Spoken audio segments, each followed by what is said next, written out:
Yo, what's going on, y'all? This is Marcus Rosa, a.k.a. Mazuma TV, back at y'all with some more boxing talk, man. I hope everybody's having a blessed, beautiful, positive, productive night. I hope you had a great day overall, man. I'm back at y'all with some more boxing talk. We're going to be speaking about Deontay Wilder, whether he should rebuild or retire. We definitely going to be speaking about that. We're going to be speaking about Errol Spence Jr. versus Tim Tszyu, most likely being agreed to, and it looks like that'll be the fight for both of these guys next.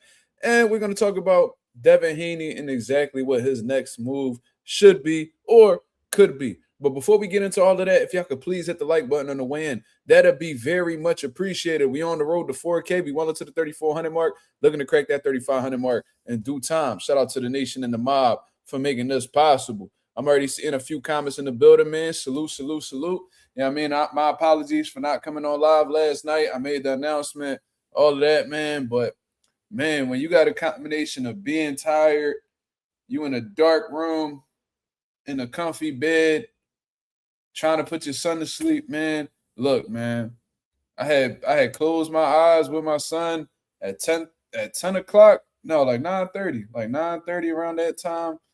Man, when I opened my eyes back again, it was 2 in the morning. I was like, God damn. So, things happen. But, we back in the building. Of course, I appreciate everybody that's coming through so far. Y'all, please hit the like button, man. Let's get the algorithm on the up. We try and get these subscribers up. We need to really we need to turn things up a little bit. You feel what I'm saying? So any bit of support definitely helps. Shout out to my boy Lorenzo and the motherfucking Benzo. Showing love from out Tokyo. What's going on? I mean, Japan. What's up? Chicken Man, what up? He said tuned in from Colorado. That's what's up, brother. Shout out to my Colorado brothers. My dad just went over there not too long ago for a fight. Shout out to Colorado. SOB TV, what up? What's going on? My boy Slime, what up? What's going on? How we feeling? Josue Hernandez, what up? What's going on? I said there's a few of y'all in here. Go 787. Yes, God bless the families. God bless the beautiful babies. God bless, you know what I mean, the elders. You feel what I'm saying? And everything in between. You heard? What's going on? Now, I was going to say Japan at first, but I don't know. No, I was going to say Tokyo at first, but I don't know if Lorenzo lives in Tokyo, so I just said Japan to be more general. Jay, what up? What's going on? I'm feeling amazing, man. I took me a nice little nap earlier. So we in the building. My boy Coffee Plant, what up? What's going on? What's up? Oh, you live in Tokyo. That's what's up. Yeah, my boy Tokyo. My boy live in Tokyo. That's what it is. Salute. I want to go ahead and do something real quick. Let me go ahead and get this going. Man, we're gonna have some good conversations today, man. We got 14 people. We need actually 15 people. Let's get 15 likes. Yes, sir. My boy Coffee Plant said Wilder back. Is he actually? Agent 86, what up? Marissa, what up? Shout out to the little sis. Josue said tickets for Boots and Zayas on Wednesday. Oh, we already on that, brother. We definitely gonna get some shit together and we gonna get the best tickets possible. You know what I'm saying? That's for sure. I hope everybody doing the same, man. I hope nobody, man. Everybody that said they going, man, don't be looking for a way out unless y'all got some other shit to attend to. Don't be like, oh man, you know what? Nah, man, y'all gotta be about y'all word. That boy Jay, sorry, not Justin. My boy Jay said Wilder need to retire, but I'm not mad at him getting some money. We gonna talk about it, man. We definitely gonna talk about it. Press conference is Wednesday also. Yeah, they usually do the press conference the same day that the pre-sale goes up and, things of that nature. So I'm excited for that. Most likely that press conference is going to be at the Barclays Center in New York. And I say most likely because sometimes they do switch it up. I remember one time there was supposed to be like a media workout with Boots and Bam in one place. And then last minute they canceled it at that place. Then we had to go to a whole different spot. And it was like a whole 10, 15-minute drive away. I'm like, what the fuck? So it was a little weird situation. So, they switch things up at times, but most likely that'll be where it is at. I wish I was off Wednesday, man. I'll take that. I'll take that. I swear to God, I'll take that drive over there. I swear to God, I'll take that drive over there. But I don't think I'm off Wednesday, so it is what it is.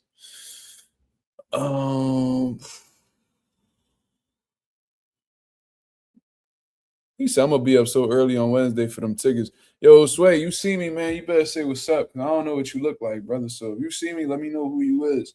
That go for anybody. That go for anybody, man. Like if y'all see me, I'm gonna definitely be there. Let your presence be known. You know what I mean? In the meanwhile, I'm gonna try to get some of this weight off, man.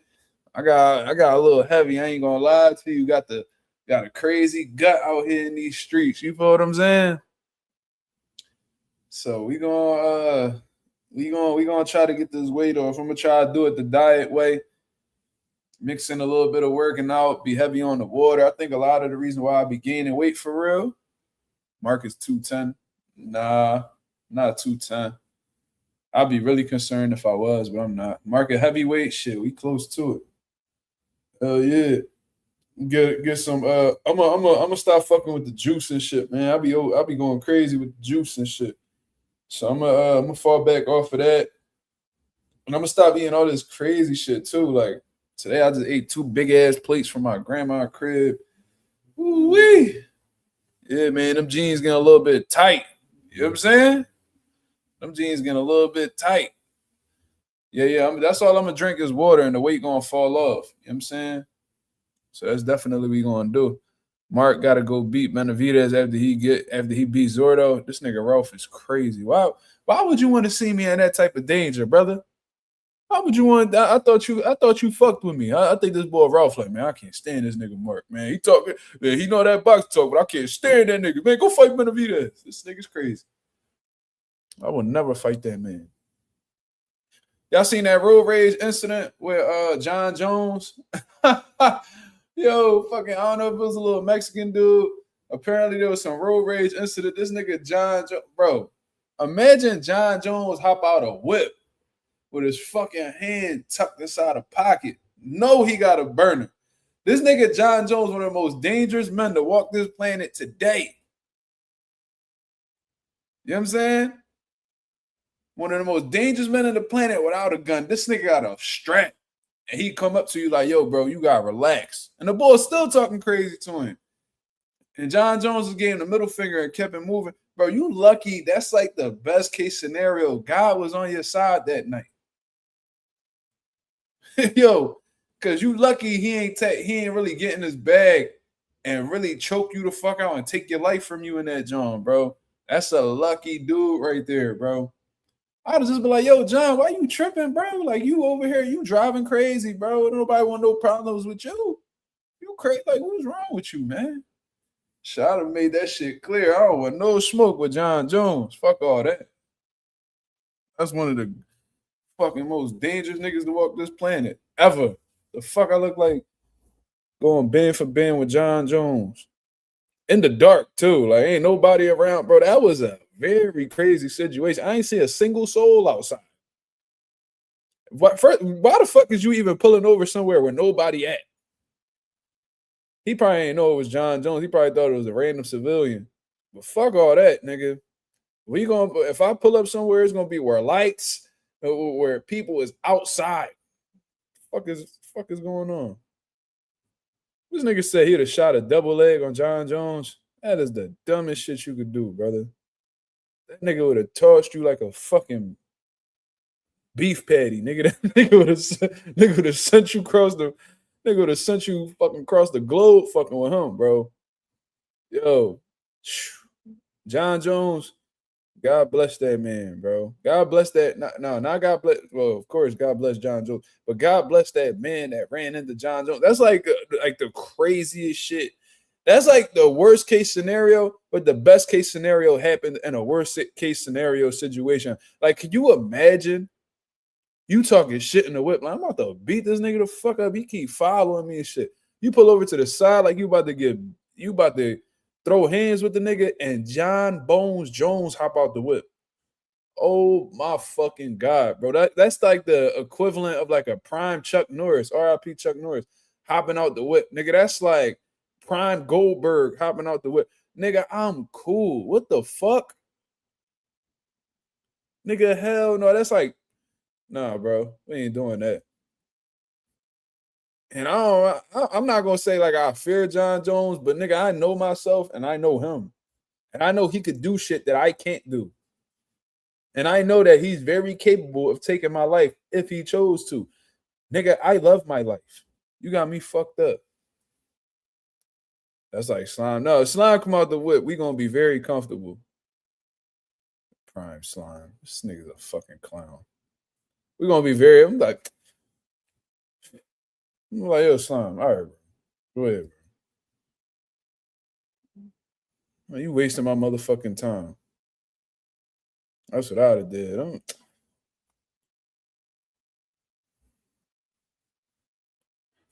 said send the link. All right.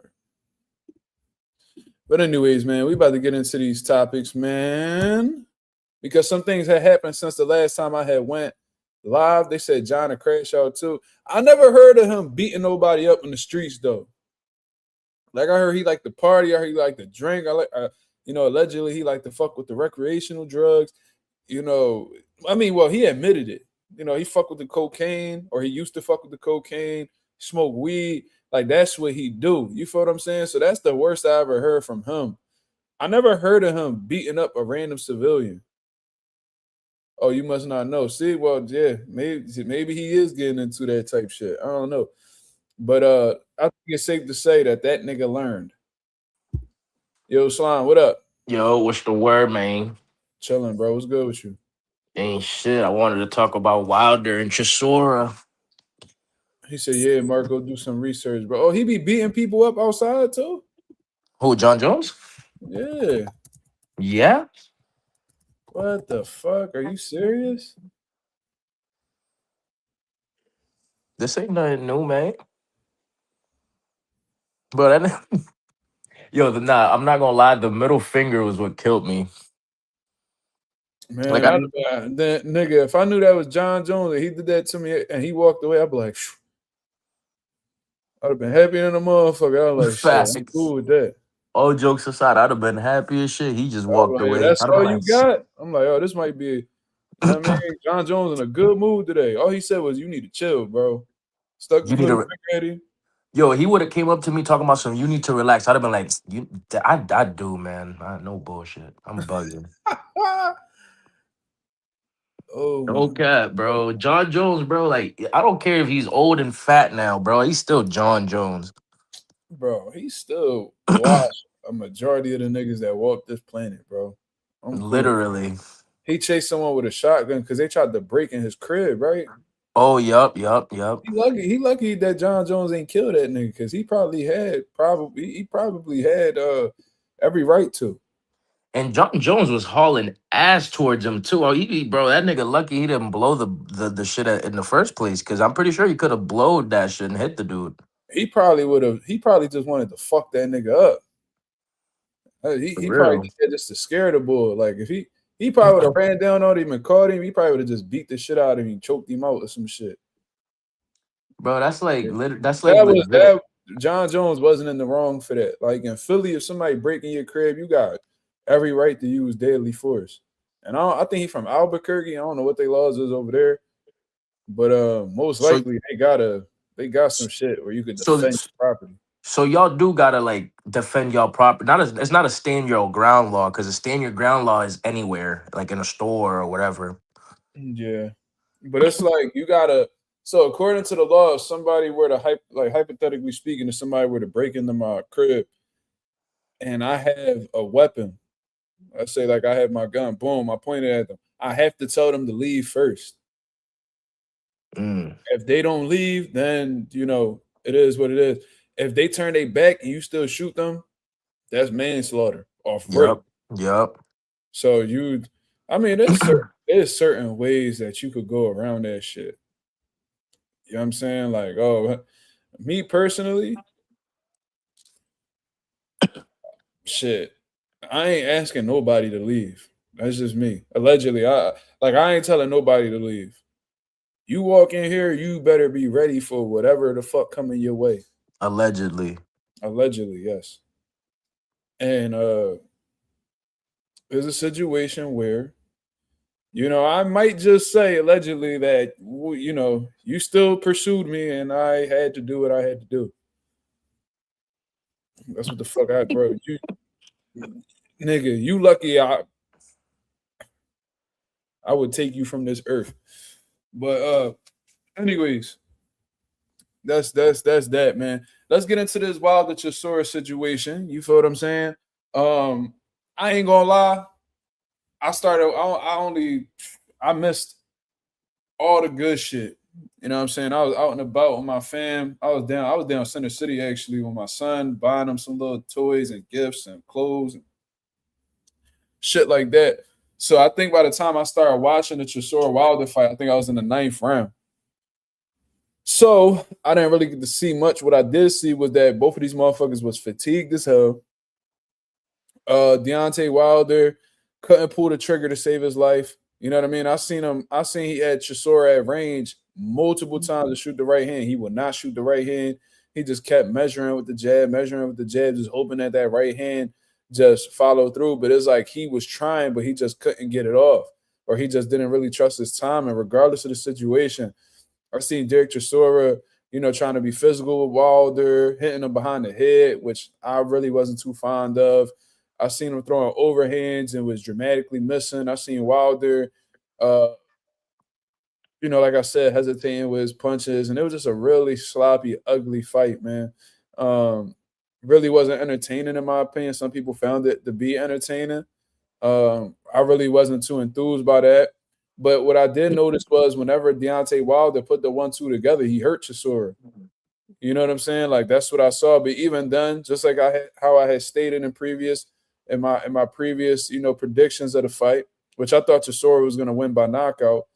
And the reason why I think that didn't happen, in all honesty, was because Derek Chisora really didn't prepare for his final fight as if it was his final fight. It was almost like a fuck it type situation. He took that type of approach coming in the heaviest of his career.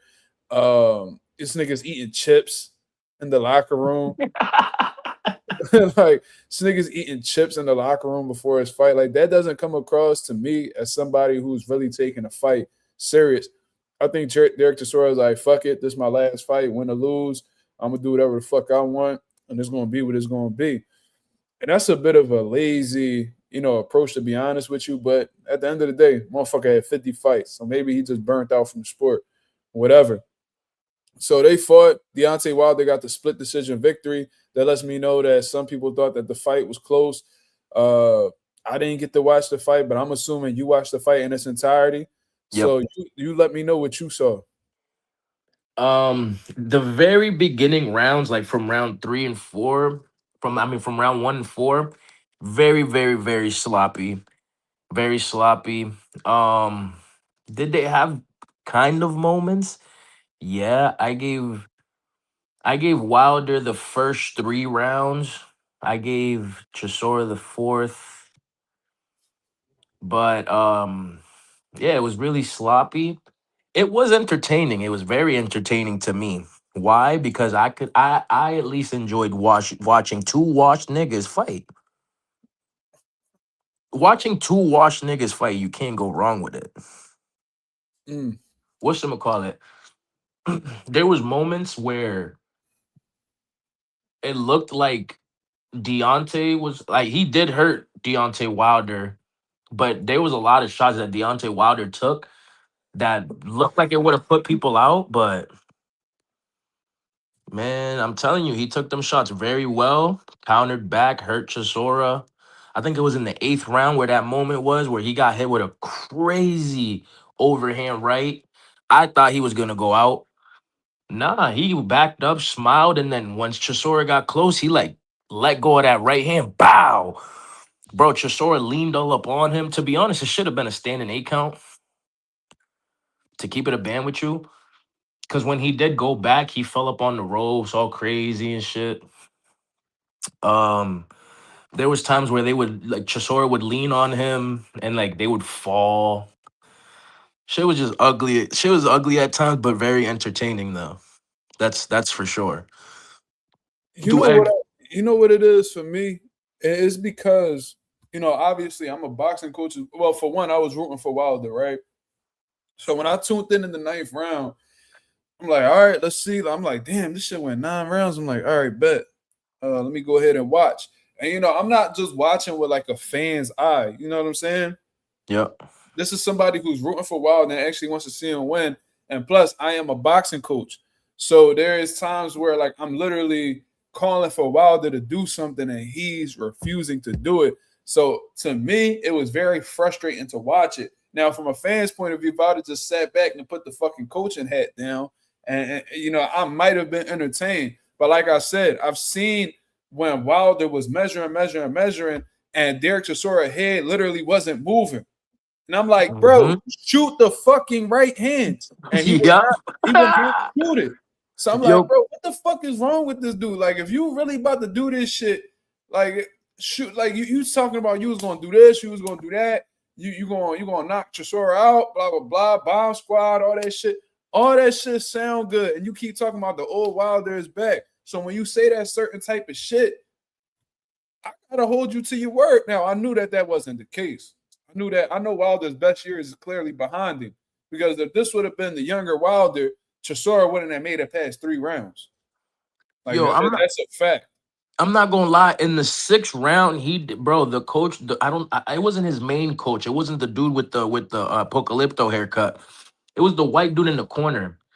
He told him, "Yo, AD, just yeah." He told him, "Yo, turn him, and then fire off and like angles and shit, like weird shit." He said some dumb shit, but like he was. I seen Wilder deadass doing that, and I was like, and that was really genuinely working. I think I think that's when he no, I don't think that's when he dropped him. That's not when he dropped him, but he did hurt him a lot in that round. He hurt him a couple of times in that sixth round.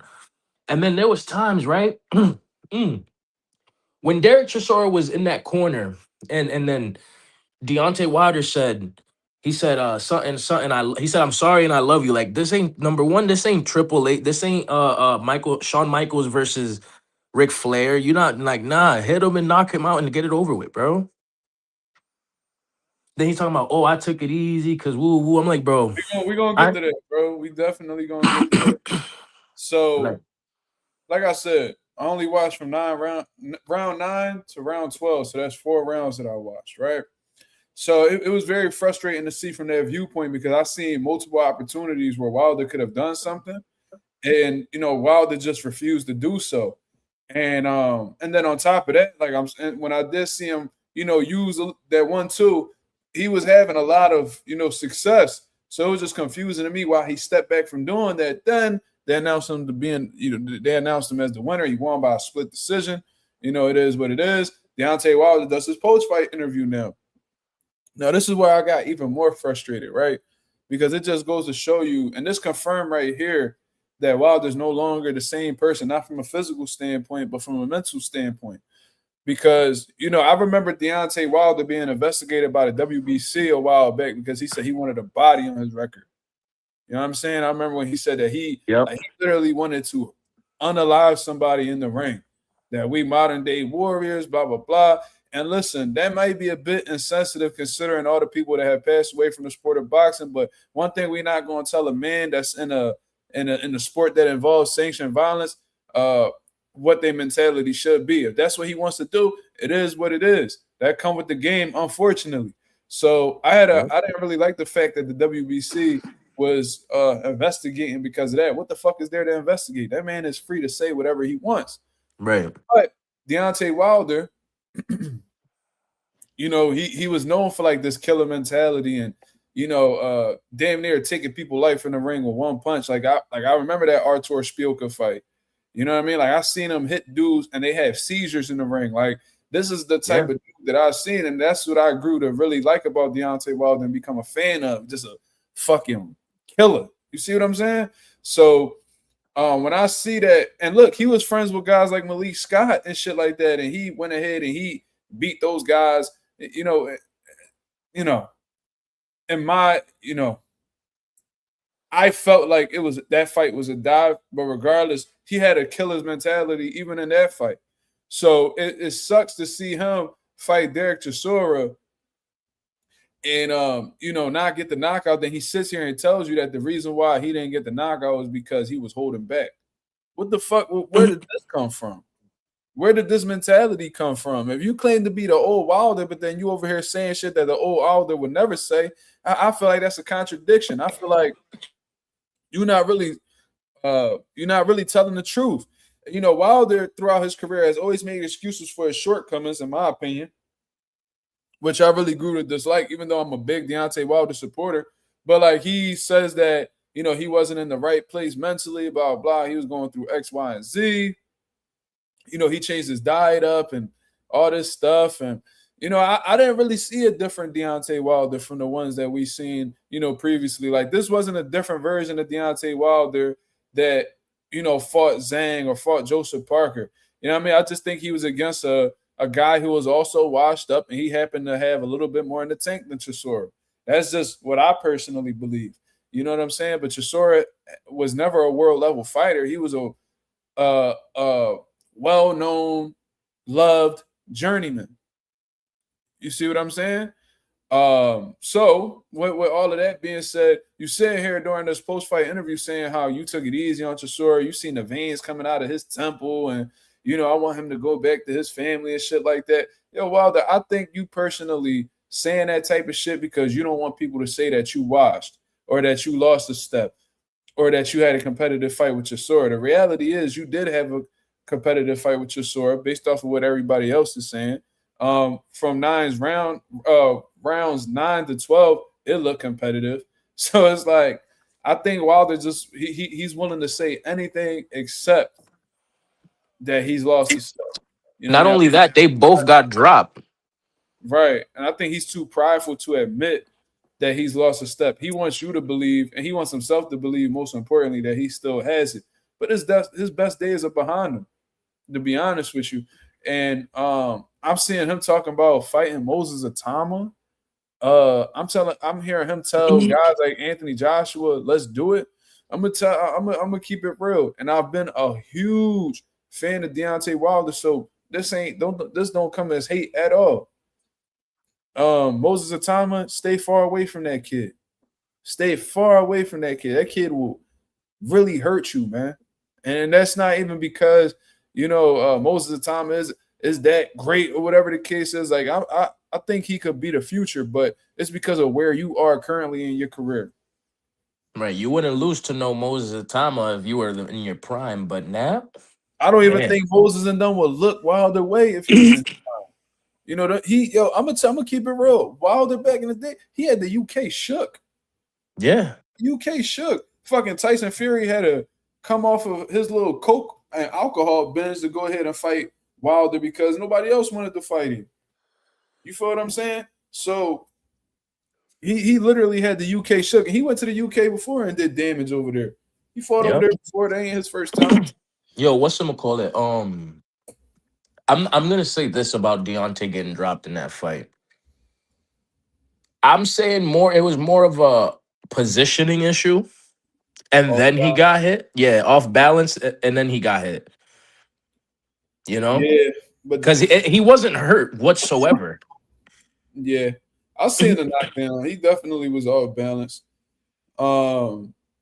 And that's why, but unfortunately, that's how the game go. And that's why whenever I coach my fighters, I tell them how important positioning is and how important their balance is, because you could be not hurt if you're standing square or you standing too tall or whatever the case is. Somebody hits you in the shoulder or whatever it is, and you fall off balance, and you may even fall. That's technically a knockdown because contact was made, and that's what made you fall. And that's the reason why you lose a fight. So that's why I'm huge on, balance and positioning and things of that nature. You feel what I'm saying? Like Chisora with that second knockdown, it wasn't an actual knockdown, but he fell through the ropes. So counts as a knockdown. Yeah, the ropes held him up, so that's like count. Yeah, like I get it, man. But Like I heard him talking about giving Moses Atama an opportunity. Hell no, I don't give that man no opportunity because that kid is, he probably not even in his prime yet. You somebody who's in your 40s. How old is Wilder? 40, 41? 40. You 40 years old, man. Like at this point, Wilder, I called for Deontay Wilder to retire years ago. You know what I mean? I told him to retire that Zane fight, to be real. You know what I mean? I was like, yeah, so he need to hang it up after this, John. But he wants to continue fighting. He feels like he has something left. I think he's a bit delusional, to be honest with you. Man, if you come back again against somebody, just come back against Ottawa, and that's the most winnable fight nowadays for you, bro. Who? Ottawa. I don't listen. Wilder's at a point where I'm not confident that he definitively beats anybody notable. Like that's where I personally think he's at. Red Run, what up? But no, like I was saying, I think since Wilder wants to continue fighting and he feels like he has something left, I don't want to see him fight no Alexander Usyk. I don't want to see him fight no Moses Atama. At that point, like whoever decides to take on that fight with Wilder, they openly trying to take advantage of this dude. Also, I seen that he told Anthony Joshua, let's do it next. Man, that fight is 10 years overdue, brother. And I Like will say this that though. fight in 2016, bro. We was demanding that fight 2016, 2017. I It's remember 2026. I will say this. Back in 2016, Wilder would have fried AJ. Yeah, we know that. Now, Everybody know that. now, Wilder's gonna go out super, super duper ugly. Yeah, and I agree with you because even though Anthony Joshua isn't who he once was, he still got a lot more left in the tank than Wilder does. Yeah, he's not washed. Nah, he's not. Like he on a decline, but he not washed. You feel me? So it's like, Wilder, Anthony Joshua, his punch resistance ain't the best. Could Wilder hurt him? Possibly. You know what I mean? But Wilder don't even turn his right hand over how he used to. Bro, Wilder was the next big American heavyweight after Tyson, bro. Basically, we went through a dry spell for a while with heavyweights. And And then Wilder's Wilder Wilder, Wilder put that joint on the map ASAP. did. So like his right hand, it's really like a technique issue. But you know what it is? Deontay Wilder footwork ain't right. You know what I mean? Like it's so a lot of the times when you get in those big power shots off, it's because you're balanced. You know what I'm saying? And I'm not even seeing him throw the fucking right hand. He's not turning the right hand over and have it as straight as he used to. So it's like it's a few things that's going on with Wilder. Why he's not turning that right hand over all the way, I don't know. And Wilder, you seen Wilder trying to be flashy in the fight too? What was he doing? It was like he like put his hands down, chin up in the air in Chisora's face, and then he like lunged for some shit. And that's when that's when they tumbled down and like pretty much a spine buster. You know what I'm Yeah, saying? that's crazy, bro. Like that type of shit right there. Like if it's two washed motherfuckers, all right, cool. But you know what I mean? That's all right, I guess, for the people's entertainment. But But I will say this: only one person really was having fun in there, and that was Wilder. He actually looked like he was having fun. He was smiling and shit. He yeah, actually looked like he was having a good time. But that's just because Chisora's a boss. but you look horrible though. So that's the Hmm. thing. It's like you having fun, but you look horrible. And I'm not really a huge like supporter of guys who are fairly past, they prime and shells of themselves continuing to fight, man, because God forbid if something were to happen to them, everybody gonna be jumping out like, how could they let this guy keep fighting? How did they? Because y'all allowed, because you enabled them to. Hmm. You made them feel like that they could fight. You know what I'm saying? You're the one who buying tickets to go see him fight. And you're like, oh, why are you what? Because you're literally keeping his hopes alive. You're keeping his optimism alive. You know what I'm saying? Like that's just me. Like I don't think Wilder should even be boxing anymore. I Like, feel and if he is going to fight, he need to continue fighting wash motherfuckers, bro. Stay away from AJ. Stay away from Moses Atama. You know what I mean? Like if you need a couple more dollars before you walk away, which I doubt, but if you need a couple more dollars before you walk away, go ahead and get you a little cash out fight, whatever the case is, and ride off into the sunset, bro. Like that shit over, bro. You're not beating no credible heavyweights today. You're not beating no top contenders today. Like, it's just not happening.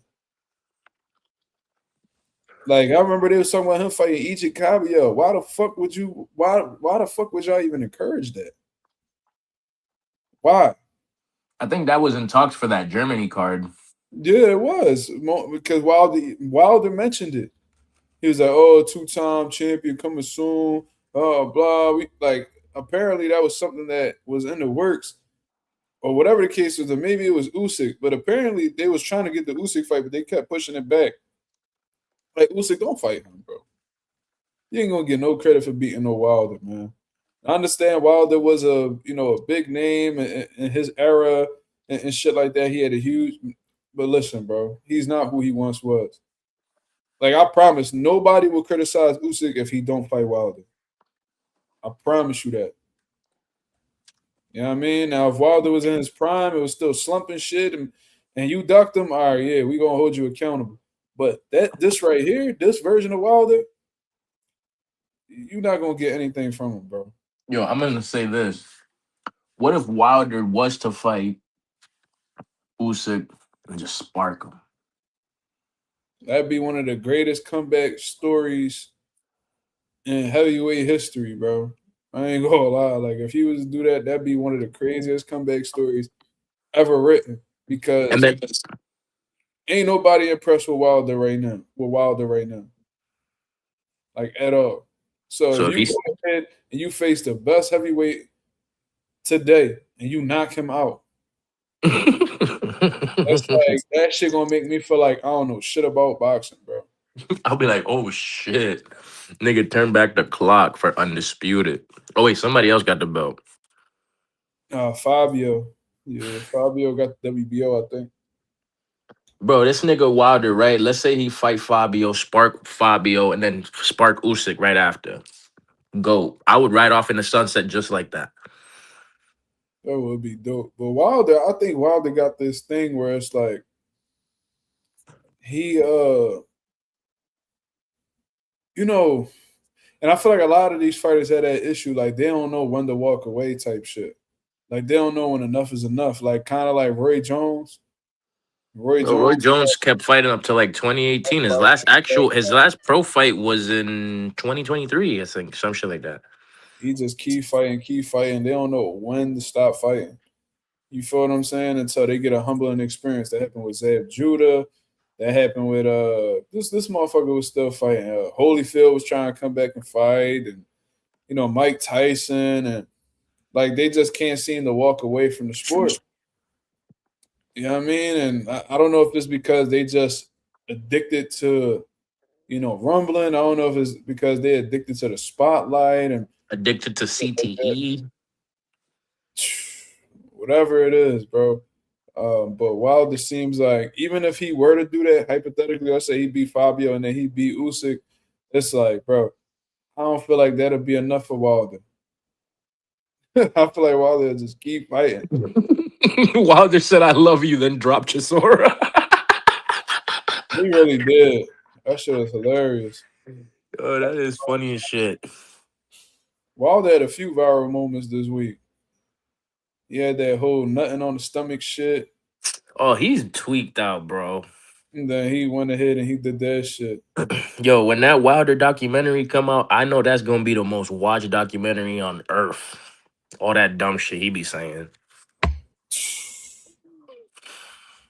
Crazy. Nigga said I nutted on her stomach. She grabbed the nut.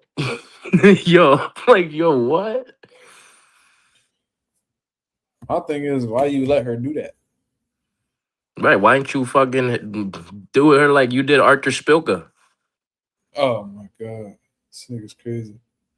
Deontay, I love you, Wilder. That's funny. Nigga said, I'm sorry and I love you. AJ was sweet. Wilder in 3. Yeah, like this, like Wilder's not taking no clean punches from AJ, bro. Not right now. I mean, I don't think AJ taking some clean punches from Wilder either. Wilder To be not turning fair. his fucking hand over how he used to though. Yeah, but he still could hurt somebody though. You seen how easy he hurt this nigga Chisora without that much effort, No, really. but younger Wilder would have had Chisora hooked up to a fucking oxygen tank. You feel what I'm saying? Like this, like Chisora was getting hurt, but he wasn't going nowhere, bro. Yeah, I was surprised by Chisora's chin too.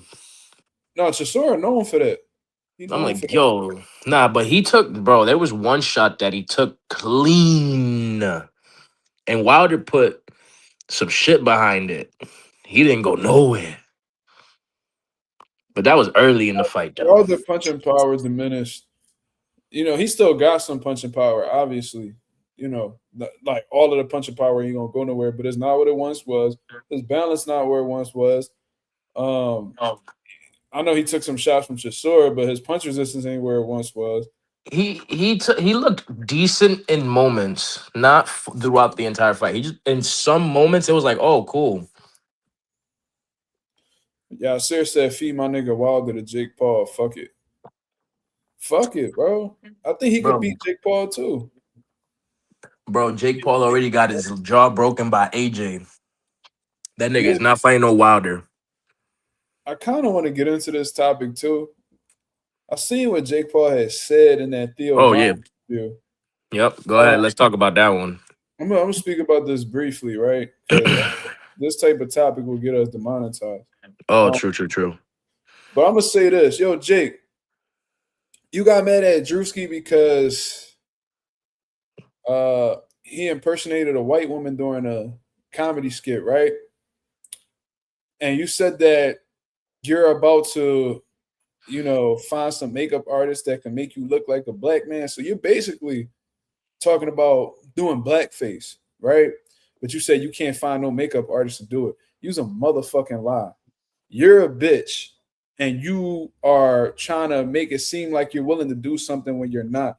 We already know, based off of how the way you treated the Puerto Rican people, that you got a little bit of, you know, racism in your blood, allegedly, right? So based off of how the way you treat the Puerto Rican people, you already done exposed who you truly are, especially when you're backing somebody who's known for being a racist, aka Donald Trump, right? So Yep. we already knew what type time you was on. But Jake Paul, do it. Oh, I fucking dare you. Do it, bro. And I love how he's acting like I love how he's acting like oh, he's doing whiteface, so I'm just go ahead and do blackface. As if blackface ain't been around since before we was all fucking born in this chat. Absolutely. They've been Hey, doing that, making fun of black people for I don't know how long. The moment that a black person do it, now y'all all up in arms, and now y'all trying to be all in. Now y'all all sensitive. No, y'all trying to use this as an opportunity to continue doing the racist shit that you and your ancestors was doing all those years back. but you guys are trying to look for an Ooh, excuse to justify y'all doing it and trying to make it seem right. okay to the general Like public. you want to do it. So you're using that as an angle to go ahead and be a racist. You already are deep down inside, but you're suppressing it because you don't want to feel no outrage from the people. But you see Drewski do this. Oh, that's a black man making fun of white people. I can finally make fun of black people how I want to. Jake Paul, just do it. Do it. I fucking dare you. Do it. Bet you that shit ain't gonna work out how you think it's gonna work. That shit gonna fuck. And Jake know that. And that's another thing. Why you ain't say that with another black man in the room? Why you said that to Theo Von?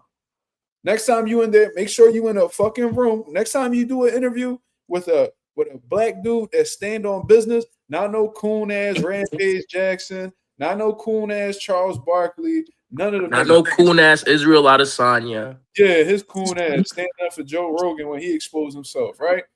Don't do that. Do that. Talk that bullshit with a black bull who really stand on business and is about What his. Joe Rogan do?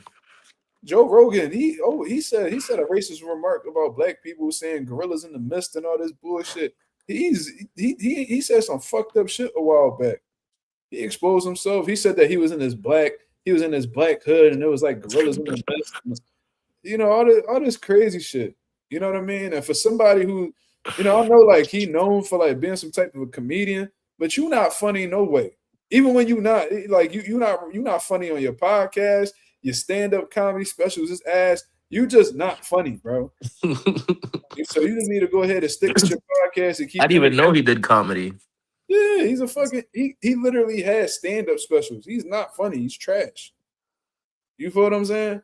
Like you just need to be that mixed martial artist you was. You could fight. That's okay. You know I what I mean? wonder what the fuck he jokes about. Like, Bro, he's trash, bro. I seen one joint he had on Netflix, super ass, bro. I ain't even gonna lie.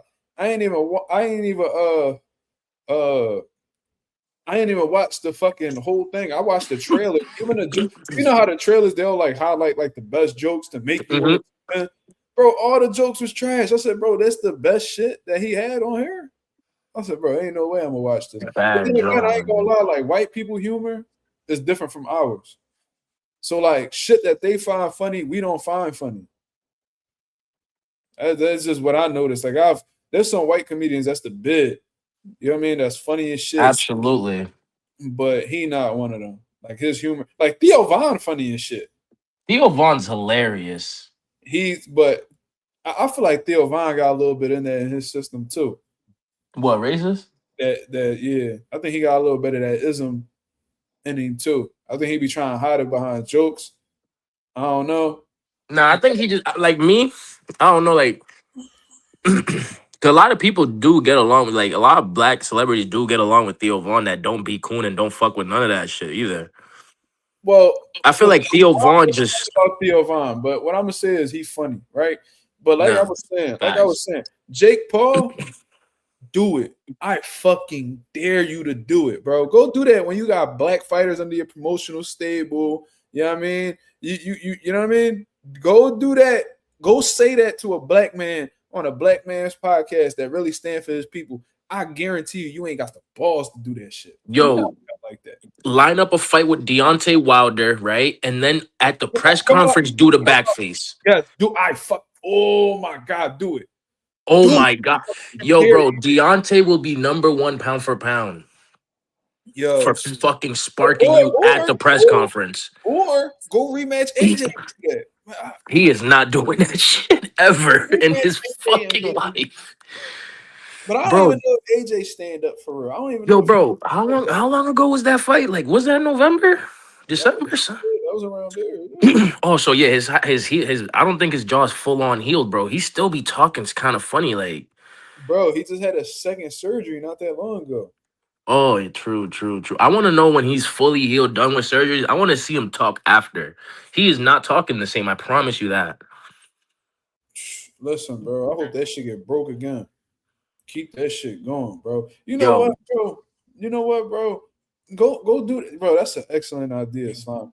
Go fight Deontay Wilder because you know Netflix ain't gonna pay you unless you fight somebody now. They done with the mhm. MMA fighters, all that bullshit. You're not getting that off no more. You want to Or come go back? fight Terrence Crawford in an Ooh, exhibition and do that shit. Terrence act like he not gonna come back for no No, no, no. money. I said that's why I said exhibition.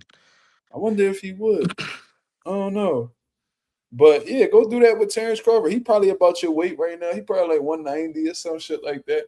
Go fight Terrence Crawford and pull off that black face, nigga. I bet you won't. You not cut like that. I promise Bro, you. the only white dude who ever pulled off blackface and everybody found it funny was Robert Downey Jr.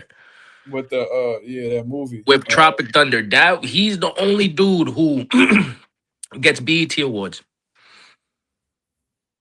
But I don't think he did it maliciously neither though. No, no, he didn't. He did not. I think that's why. That's why people didn't have a problem with it.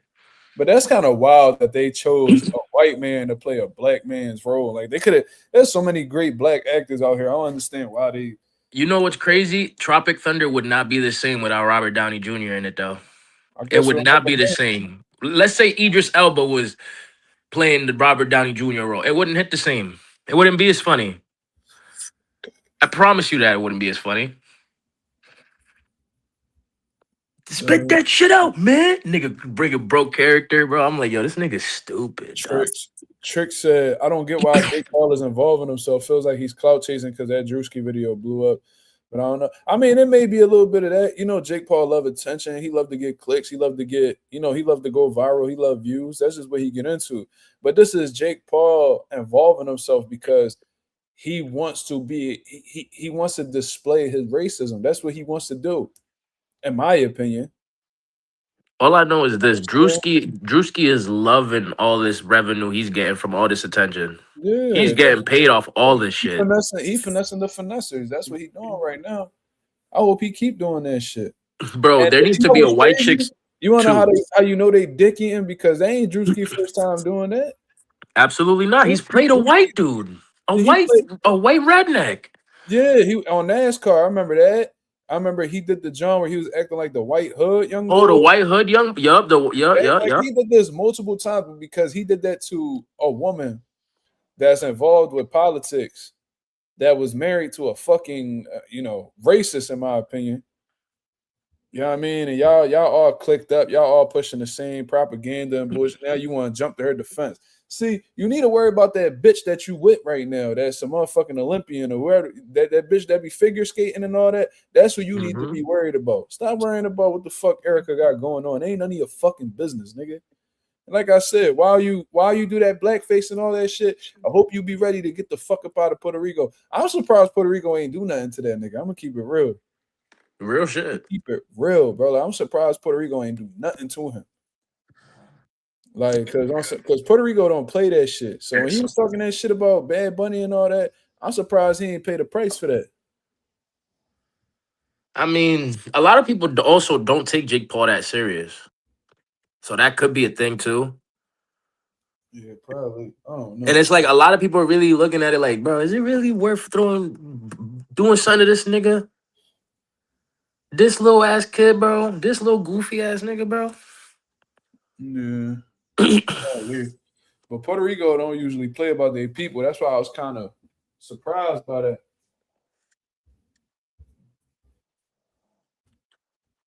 Bro, and it's crazy how they just dick ride and be like, and they really go along with saying, oh, from Dorado, Puerto Rico, when he fights. Like, bro, he is not Puerto Rican, nigga. Why don't you say where he's from? He's from somewhere in Ohio, right? You know why? You know why? Because they're trying to get a country behind them. You know what I'm saying? Because his own people don't take him serious in the US. See, like if I push this Puerto Rico, like if I like rep Puerto Rico, they'll get behind me. And if they're behind me and I get this country backing me, then I'll make more money. It's all for personal gain. You know what I'm saying? It's a business. Yeah. He don't really fuck with the Puerto Ricans like that. He moved over there for tax breaks for one.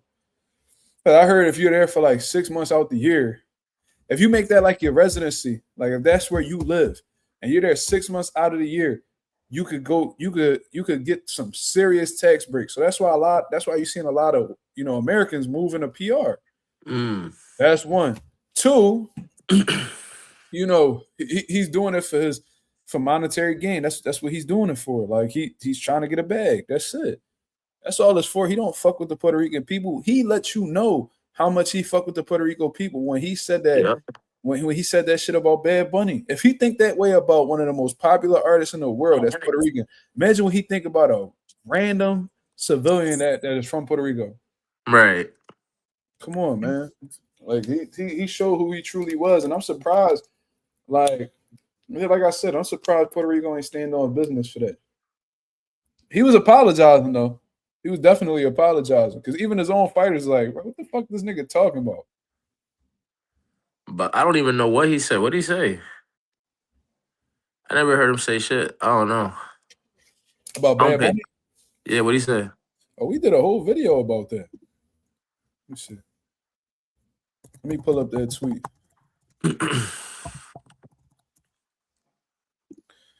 So he said, so this is when he performed at the halftime show, right?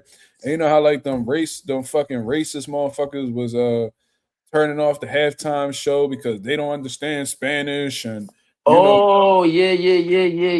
I remember now.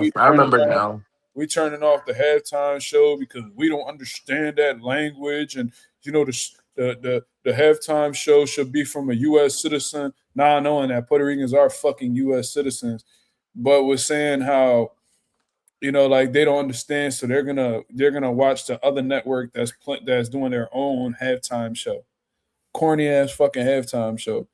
So Jake Paul said some shit like purposefully turning off the halftime show. Let's rally together and show big corporations they can't just do whatever they want without consequences. Because they chose a fucking Spanish artist to headline the Super Bowl. That's what's wrong with these colonizers, bro. They feel like they can control every fucking aspect of this shit. That And halftime show was decent though. no, that shit went crazy. But they listen, bro. They hate when they don't feel like they're in control. They need to control everything. You feel what I'm saying? So when they feel like somebody else has the reins and it's not somebody of their, race, they don't know how to handle it. He says, you are their benefit. Realize you have power. Turn off this halftime. A fake American citizen performer who publicly hates America. I cannot support that. This nigga, all Bad Bunny did was, denounce ICE and all of that shit for what they're doing to, immigrants and stuff like that. He's exercising his First Amendment right, and you have a problem with him because he's speaking out against something that you're for. He's a fake American citizen. That's like that lets you know how he feels about Puerto Ricans. If you are not from here, if your family is from Puerto Rico and you voice any type of opinion that goes against his, he looks at you as a fake citizen, y'all. And that shows a level of superiority on his end, which lets you know that he is, in fact, a fucking racist. Go look up the definition of racism, and he literally showcases that here. Just like when Donald Trump has said in the past that this judge from New Mexico shouldn't be a judge because he's Mexican. I hope that nigga gets mad Like, one day and throws the Puerto Rican flag down in Puerto Rico. Bro, they gotta bro. That was just as disrespectful in my opinion, bro. Like that's just me. Like, of course, like throwing a flag is like, that B-hop shit. That's just like very, like that's very dramatic and could be looked at as very disrespectful too. But like this shit right here, bro, he disrespecting the most iconic figure in Puerto Rico right now. And telling him that he's a fake American citizen. Like, and he's literally living on your island saying that. Shit's crazy. He literally, he most likely tweeted that shit from Puerto Rico. Sitting there like, and then he tried to like troll after that. He put like Benito's #1 fan on his bio. And then he wrote, guys, I love Bad Bunny. I don't know what happened on my Twitter last night. What the fuck? yeah, he's bugging. He's dumb. Crazy, bro. He's crazy. He's good. You know what's crazy? He's gonna stop all this trolling shit when somebody really outside of boxing really does something to him. Like beats his ass, gets jumped, get hits with bats, something.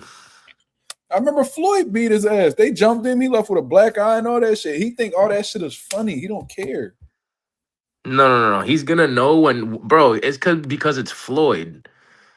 Floyd ain't gonna put him in a life or death situation in Puerto Rico or in the real streets, bro. Somebody's gonna do something to him.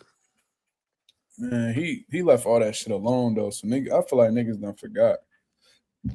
But anyways, let's speak about your boy, man. Earl. Let's speak about Errol Spence Jr. Now, Tim Tszyu fought yesterday. I didn't see the fight. Ass. It was ass. Okay. I watched a little bit of it, then I left because it was ass. Okay, so all I know is Tim Tszyu won. I don't even know the nigga that he fought. Don't really give a fuck about who he fought. But regardless, he fought my Irish step cousin. Oh, all right. So that's who he fought. So that shit ain't really work out too good for your cousin. Tim Tszyu beat him. It is what it is. Tim Tszyu goes ahead and he calls out Errol Spence Jr. And he says, this is one of his quotes. You know what they say? Catch the big fish. Let's go fishing. So, of course, he's referring to Errol Spence, who calls himself the big fish. Errol Spence responded to this. And he says, you think shit's sweet? I'm going to do you so bad. Now, that lets me know that Errol Spence is on board with having this fight with Tim Tszyu. I'll fuck with it. I'm all for it. I'm for it too. And I'm hearing that the fight may actually go down in Australia. Uh, if Errol Spence is with it, then who the fuck am I to say that I don't like it? But to be honest with you, I would love for this fight to be in Texas. I would love Absolutely. for this fight to be in Texas. I think that'd do great. Maybe they could do that at Cowboy Stadium. I know that You know that's gonna sell out, right? Just because it's Errol Spence. shit. Yeah, I think a lot of people are going to be excited to see what he has left, what he does. I don't know exactly who Errol Spence is officially training with. I'm assuming it's Ronnie Shields, but I just saw Errol Spence in Philadelphia with Breadman as well. I don't know if he made his choice for Ronnie Shields. I think that'll be a great. I think Ronnie Shields will actually be a great move for Errol, considering all the the young guys that he got over there and all like the you got guys like Vito Milnicki over there who I'm not too fond of, but he's a solid fighter. He has Brian Norman over there. He has Jamal Charlo over there. Like there's a lot of notable guys. You feel what I'm saying? Yeah, man. Fucking what's gonna call it? I think, bro, Tim Tszyu needs to just be fully prepared, bro, because I feel like Earl's gonna stop him. Woo-wee. I'm looking forward to seeing what he has left. That's what I'm excited for. The motherfucker ain't fight since 2023. I feel like we're gonna see glimpses, not full on old Earl, but glimpses of old Earl fighting Tim Tszyu. Because number one, he is gonna come with a big ass chip on his shoulder. And I think he's gonna prepare himself real well because he number one, Earl's real good with conditioning and all that. So Yeah, I'm looking forward to seeing what that time off that he had, what is done for him. Um, mentally, right, physically as well though, because he has put his body through a lot of shit. Unfortunately, yeah. he did take a lot of punishment in that fight with Crawford. We gotta see how he bounces back from that. We gotta see where the punch resistance at, where his balance is at. Because usually when guys take a lot of damage and they no longer themselves, their feet, be a little bit shaky underneath them and shit like that. Um, with the additional weight, I'm sure he's gonna feel a lot better. And to be real, Errol looked like he on weight right now. Yeah. Like he looked like he on weight right now. Like if I had to guess where Errol is, he's in the low 60s. Hands down, no debating. And he probably like high 50s. I ain't even gonna lie, y'all. Just look at this motherfucker. Go look at them pictures of him. He looks so skinny. Like he ain't got no fat on him. He look like he's in fight shape right now. So, Tim Tszyu, you know what I mean? Got some good power, solid. Definitely not as confident as he used to be. He is a little bit of he is a bit damaged. So I think this is even. I genuinely feel like this is even, man. If Earl, 60-40 for Earl.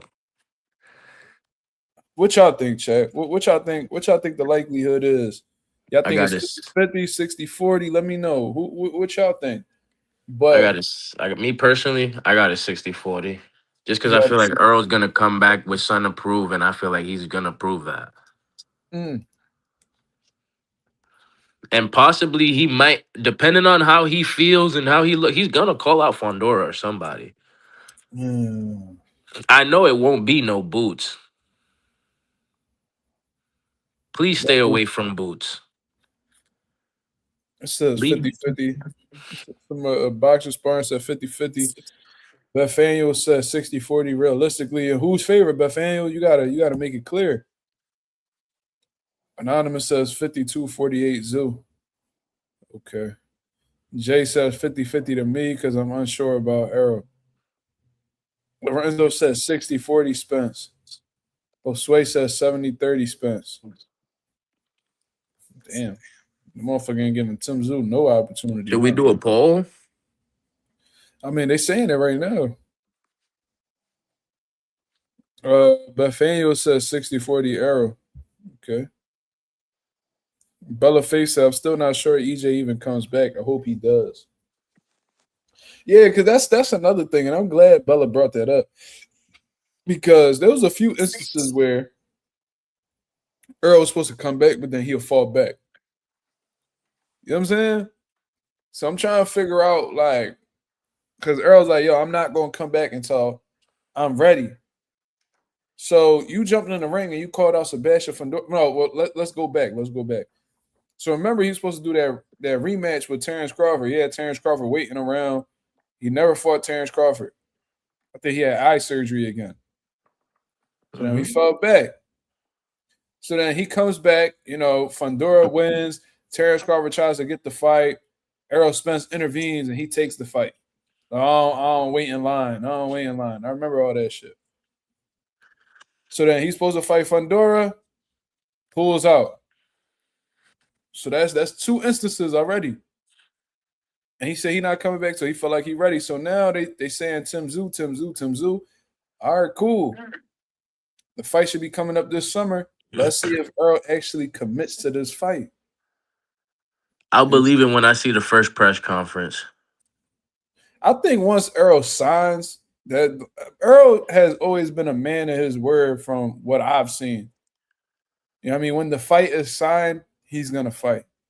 You know what I mean? Unless like an injury pops up. Like remember he's supposed to fight Pacquiao. Oh man, I wish that was the biggest what if. Fuck. Damn. He'd have beat the shit out of Pacquiao, bro. I know, but I wanted to see how he goes out though, because I knew it wasn't going all 12 for a fact. I just wanted to see Pacquiao go out horrible. Pacquiao is already done, bro. And I hate that Ugas got that opportunity, man. It's like, fuck. Bro, I wanted to see Spence pack him bad. Ugas beat Pacquiao ass, bro. That shit had me rolling. I ain't gonna lie, bro.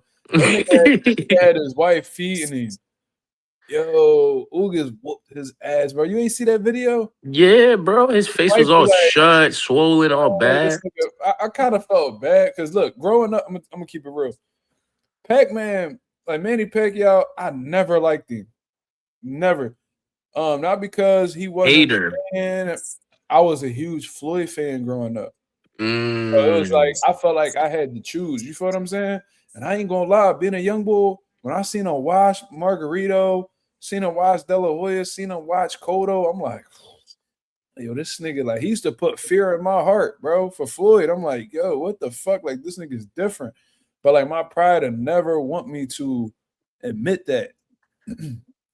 So, growing up, I never liked him. And they always threw dirt on Floyd's name. That shit used to piss me off. So, like, ever since, bro, I ain't get over that shit until, like, I started to stop fucking with Floyd. Then I started to appreciate how, good of a fighter Pac-Man was. Bro, I'm gonna say this. If they would have fought in 2009, there would be no 50-0. I'm telling you that right now. They would have fried him. Yes, totally, buddy. Totally, bro. They would have fried him. Okay. Pacquiao could get outboxed. And you know why the fight didn't happen in 2009. I know, but damn. Why. You know exactly why. I know, but shit.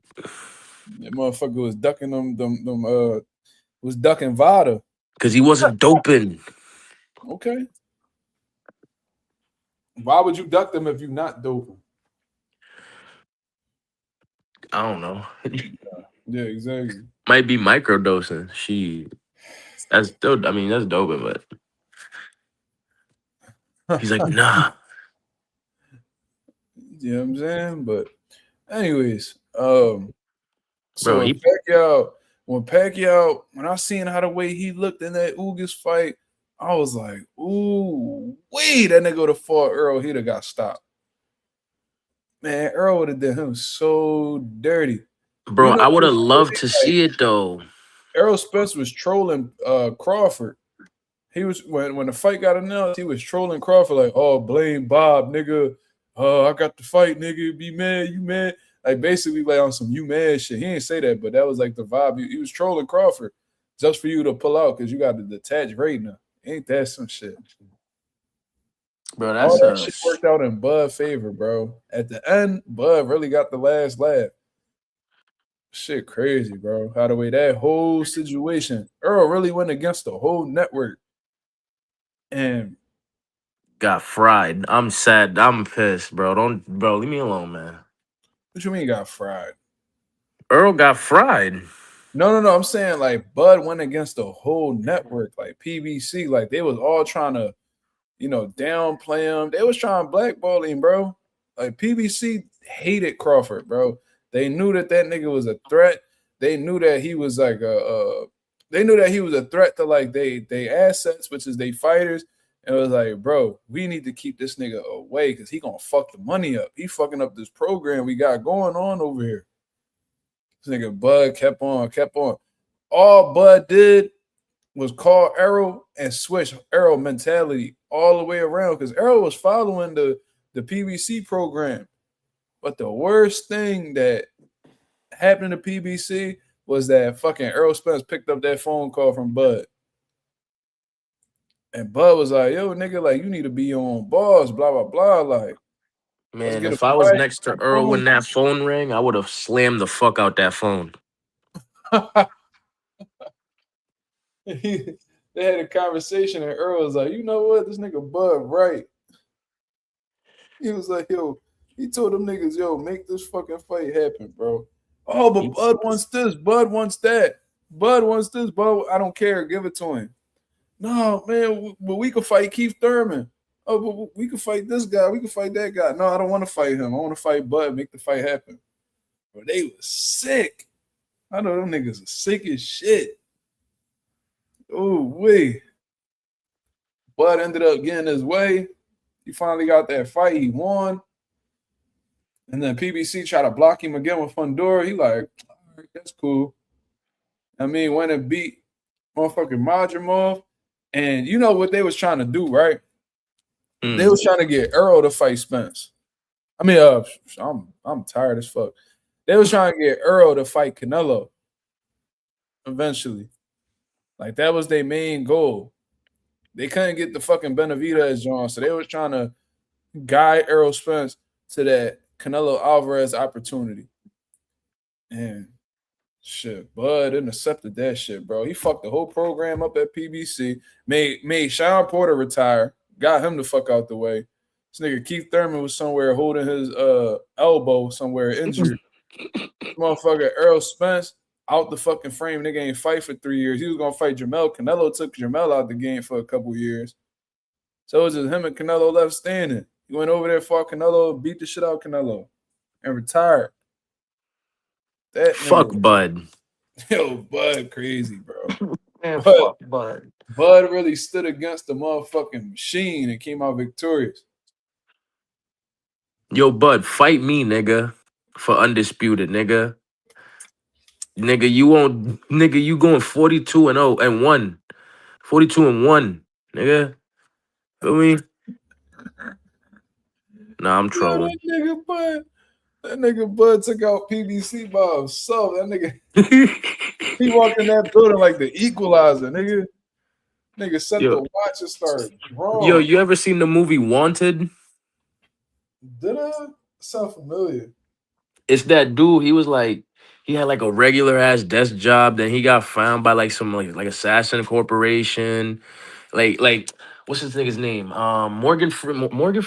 Morgan Freeman was like the main like top boss of that shit. Bro, bro, that movie's so classic. Bro, the whole point is he walked in there, like he walked into that building like that, into PBC just like that nigga at the end of the movie, fried everything. That's your when the equalizer took out that Russian cartel by himself. You ain't see that shit? He walked in that room and it was like 8 Russians in there, John. He bodied every single one of them. Bro, Bud was on his John Wick shit. Yo, facts. He was drunk. Like when them niggas broke into John Wick crib, he was like that. Bad mistake, bro. I seen a nigga equalizer take a nigga out with a nail gun in a Home Depot, bro. I didn't even know you could do that. That nigga was shooting at that's what's this nigga's name? Fuck. Denzel Washington. That's it. Yep. Yeah, bro. That nigga was in a fucking Walmart. He was like in the warehouse of a Home Depot, bro. He took the nigga out with a nail gun. He was shooting that shit from across the room too. I was like, man, that shit ain't got range like that. Bro, Nigga was straight fried him with a nail gun, bro. Bro, let me stand 10 feet away and just shoot a nail gun at you real quick, Mark, at your leg. Let's see if it reach. No, that shit gonna reach. All right, I'm then talking about exactly. That shit got reach. no, but that wasn't 10 feet away though. So you gotta watch that scene. He's shooting that shit from across the room. I'm talking about like like, and it's with accuracy too. Like he hit the nigga in his neck and all types of shit. I'm like, man, get the fuck out of here. Yo, But you ever Denzel, so fuck it. you ever seen 30 minutes or less? No. It's that movie where they robbed the bank and nigga got the shit. He has like a fake ass bomb strapped around his chest. What? You never seen that movie? Damn. Fuck, my joke went out the window then. Nigga shot some nigga in the neck with a pen gun. That nigga, he didn't kill him though. He was just tight. The nigga was like, nigga, you shot me in the neck with a fucking pen. He was tight. Bro, you gotta watch that movie. That movie's funny as shit. Seen Bud last week. He was in my local park. Nigga, what? Fuck you mean he was in your local park? Doing what? Wait, who? Nigga, Shay said that Bud was in his local park. What are you talking about, bro? Where's Shay from again? Is he? Bud was in Australia. Oh yeah. He was. I seen him with who the fuck? Who he visited over there? Was it Tim Tszyu? No, Kambosos. I seen he was over there politicking with Kambosos. Why? I don't know. Bud be traveling all around the world, bro. Nigga, Bud's bored. Yo, unretired, nigga. You're already showing signs of extreme boredom. You're over here kicking it with Kambosos, bro. Go kick it with some winners, nigga. Yo, Fucking. Kambosos is winning though, bro. Not them fights, but I mean, in life, you cool. You're winning in life, nigga, but you ain't winning in the Kambosos, ring. That's what niggas care about. that nigga's manager was genius. Whoever the fuck his team was, them niggas is genius, bro. What they do? Nigga, look what they did after he beat T.O., bro. Them niggas was getting paid. So I mean, yeah, taking on all elite niggas, yeah. Yeah, but like he kept finding opportunities even after losing. Like you go ahead and you fight and you beat Teofimo. That was his fucking ticket to financial freedom right there. So shout out to T.O. for laying a fucking egg in front of the people, right? So this nigga Kambosos goes ahead and he fights Devin Haney back to back in Australia. Crazy paydays, right? So then he loses 2 fights in a row. Then he goes and he fights that boy Maxie Hughes. I heard he looked like dog shit when he fought Maxie Hughes. Wait, did he fight Maxie? He did. Yeah, he did. He looked like shit. Maxie Hughes won, right? So then he goes ahead and he fights Lomachenko. Vasil Lomachenko for, I think, the IBF. This nigga Vasil Lomachenko proceeds to beat the dog shit out of Kambosos, right? Stops him. This nigga, you think Kambosos done. This nigga goes to 140 and gets another opportunity at Richardson Hitchens, bro, for the world title. And then gets stopped. And gets stopped again. But bro, but what's crazy is yo, he's ass. Crazy is this motherfucker kept getting opportunities and kept getting paid. Kept getting paid, bro. Yo, I wish I could get paid for being that trash. This said Kambosos' wife bad, for real. Let me see. Let me see. I'll tell you right now.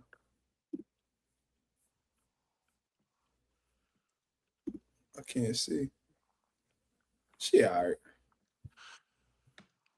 She all right. She ain't know that. She a regular John. She all right. Yeah, she solid. But yeah, man. A little white John, like a little skinny white John. But I mean, look. But yeah, man, doing really well, bro. The whole point is, Bud, go kick it with some winners, nigga. That's the whole point, nigga. He don't need to no more. He retired. A matter of fact, yeah, yo. Since you want to kick it with some losers, go to Philly and go hang out with Stephen Fulton, nigga, all day. Damn. Go chill with Stephen Fulton all day. Damn, that was Cam. Yo, Fulton only got 2 losses, bro. I know, but damn. That is crazy. Pissed me off, man. Stephen Fulton, bro. After that Brandon Figueroa fight, I'm like, yo, Stephen Fulton's back. Yo, he's gonna wash Oshaki. Bro, he had me believing he gonna fry Oshaki, bro. Nigga proceeds to do nothing all fight. Bro, he was blocking them punches real well with his frontal lobe. That's all I'ma say. They said, hold on.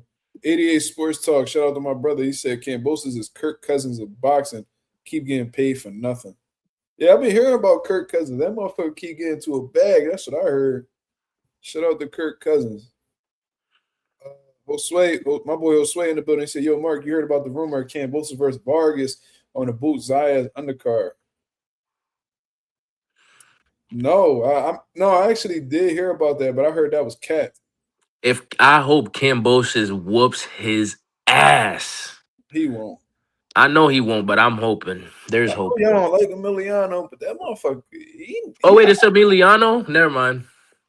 Never mind. I thought it was a motto, or the other one, the older one. Yeah, Kambosos ain't beating Emiliano right now. Why no shouts out to Kirk? What happened with Kirk? He a racist? Let me know. I don't be knowing these dudes. We are. Never mind. Yeah, man. But yeah, like Emiliano, he all right. I know motherfuckers don't like Anonymous, don't like him and all that. That's cool. Fuck it. I don't know how I feel about boy. Yeah, I gotta see a little bit. He gotta show me his colors a little bit more. But Emiliano, he looks solid. And that last fight he had, he looked solid. See, Anonymous can tell you, I was fucking pissed watching Stephen Fulton fight, bro. Bro, I was too. I was fucking tight, dog. Bro, I was literally saying, I hope he lose every fight that ever comes up. Once I seen him miss weight, I knew what it was, bro. I had just off the strength, I was rocking with him. Like, you know what I'm saying? Like, all right, bro, let's go. Boom, boom. Once I seen him miss weight, bro, I'm getting phone calls behind the scene. Like, yo, this nigga ain't even trained. Bro. What? Yo. Bro. That nigga had a whole stomach. I'm like, oh. Yo, Lorenzo still got that nigga's rat tail hanging from his fucking chandelier at his crib. You know what I'm saying? Like, this nigga, bro, Stephen Fulton pisses me off, bro. Like, he really, he's a hit or miss fighter at this point. Who? Stephen Fulton.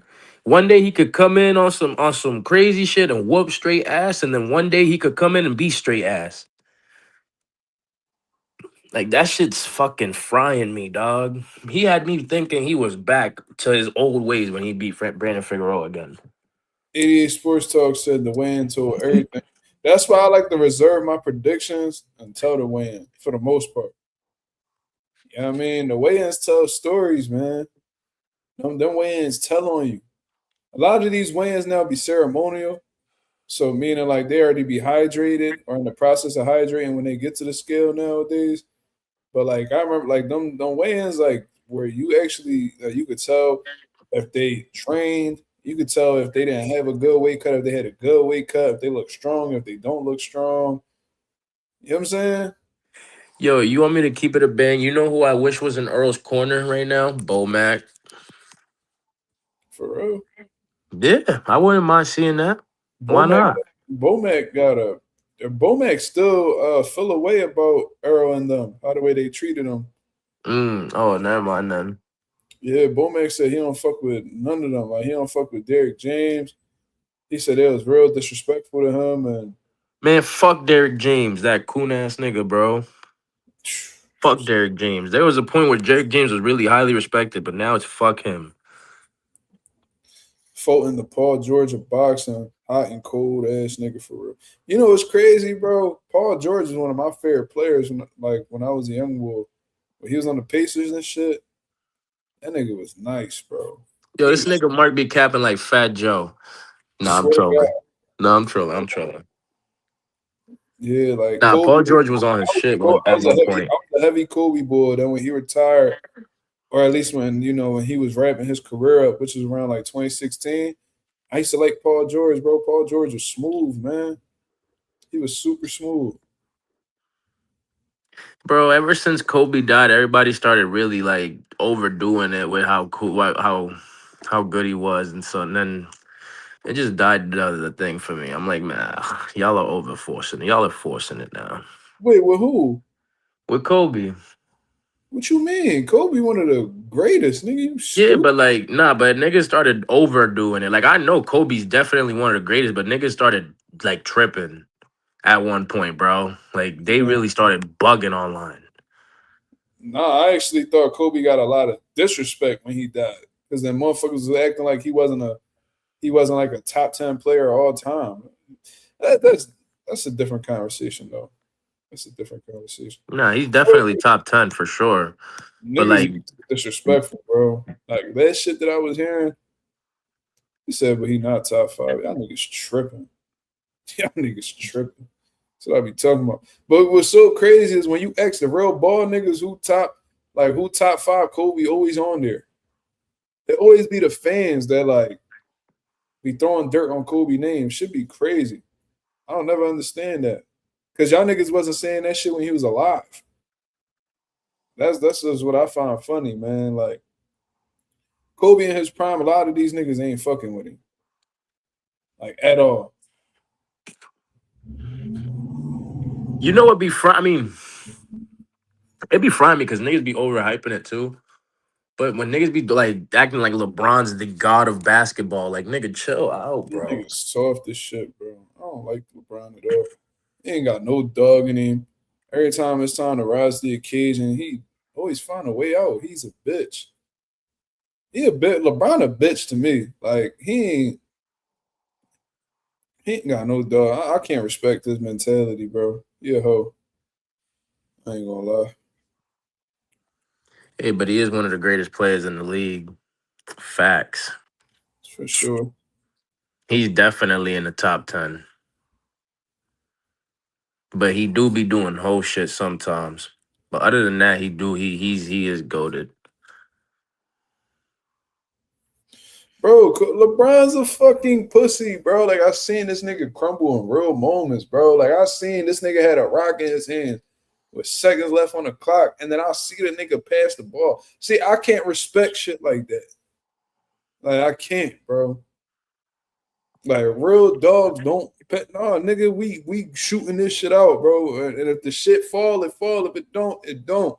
But this my fucking team, nigga. Like I'm running This this shit. You can't this tell nigga you can't tell Kobe or Jordan to pass the rock when the game on the line. Nigga, you stupid, nigga. I don't give a fuck if this John. I don't give a fuck if four niggas guarding me from the 3-point line. I'm launching this bitch, nigga. bro, this nigga Mark going airball to fuck. Tripping. I'll fry you, nigga. That's all I know. Nigga, four niggas guarding you. You think you're making that shit? I seen Kobe do that shit. I seen three niggas guard Kobe. He Nigga, still. you're not Kobe though. You I'm not niggas over talking here. about me, dickhead. Oh, I Who the thought you were fuck talking is about you, you. bro? I'm talking about. I said you couldn't tell Kobe or Jordan to pass the rock Oh, nah, with facts. the game on the line. That's what I Nah, said. fact. So like LeBron, that nigga would be on a that should be a one-on-one type John. This bitch ass nigga passed the rock. He a hoe. And Jordan did play in the most physical era. One of the most physical eras of the basketball era, bro. I'm not even trying to like compare and contrast with anybody. I'm just saying like LeBron mentality. He's soft. He's super soft. Like I'm telling you, like I know, like, and it's not even because I know basketball. Like I know people. You feel what I'm saying? And I understand the psyche very well. Um, like I know when a nigga's soft. I know when a nigga ain't battle tested. I know when niggas run from adversity. Like I know, bro. I know that shit really well. LeBron not cut like them niggas, bro. He do not have that mentality. He not no real dog. Yo, peep the Very question Shay skilled, just asked you. very skilled, very accomplished, one of the greatest ever. Yes, but this up here, he not no killer for real, bro. His son's ass. His son Shay is said, super ass. Shay said, who you think the best city for amateur boxing in America? Philly. Philly. Philly. Yeah, man. Shout out to Ohio though. Shout out to DC. Massachusetts. No, not even close. I'll be hearing a lot about Ohio. I'll be hearing a lot about motherfucking DC area, like the DMV. Baltimore, because Baltimore is not the DMV. I just learned that recently. Really? Yeah, it's not. I really don't be like I don't really be knowing what be going on the West Coast though, so I can't really speak on that. I be hearing that they be some good fighters over there. Um, but yo, Philly, I just seen like three young bulls. It's really the younger generation, bro. Like from Philly, like they winning all these like youth tournaments, and we got Salim Bey. He one of the best amateurs in the world. It's a lot, bro. It's a lot.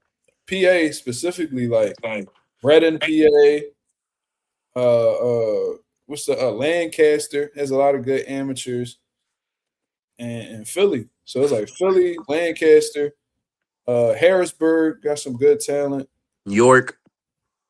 No, niggas just talking. I don't even know what you're talking about.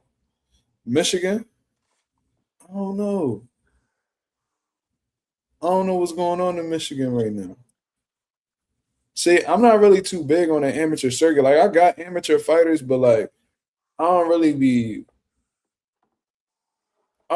doing my homework on them guys and the amateurs. Like, I don't know. I was never really invested in the amateurs like I was the pros.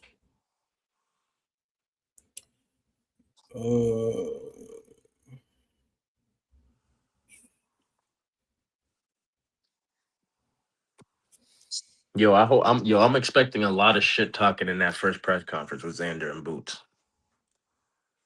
I could see that. Like, it ain't gonna be nothing too crazy.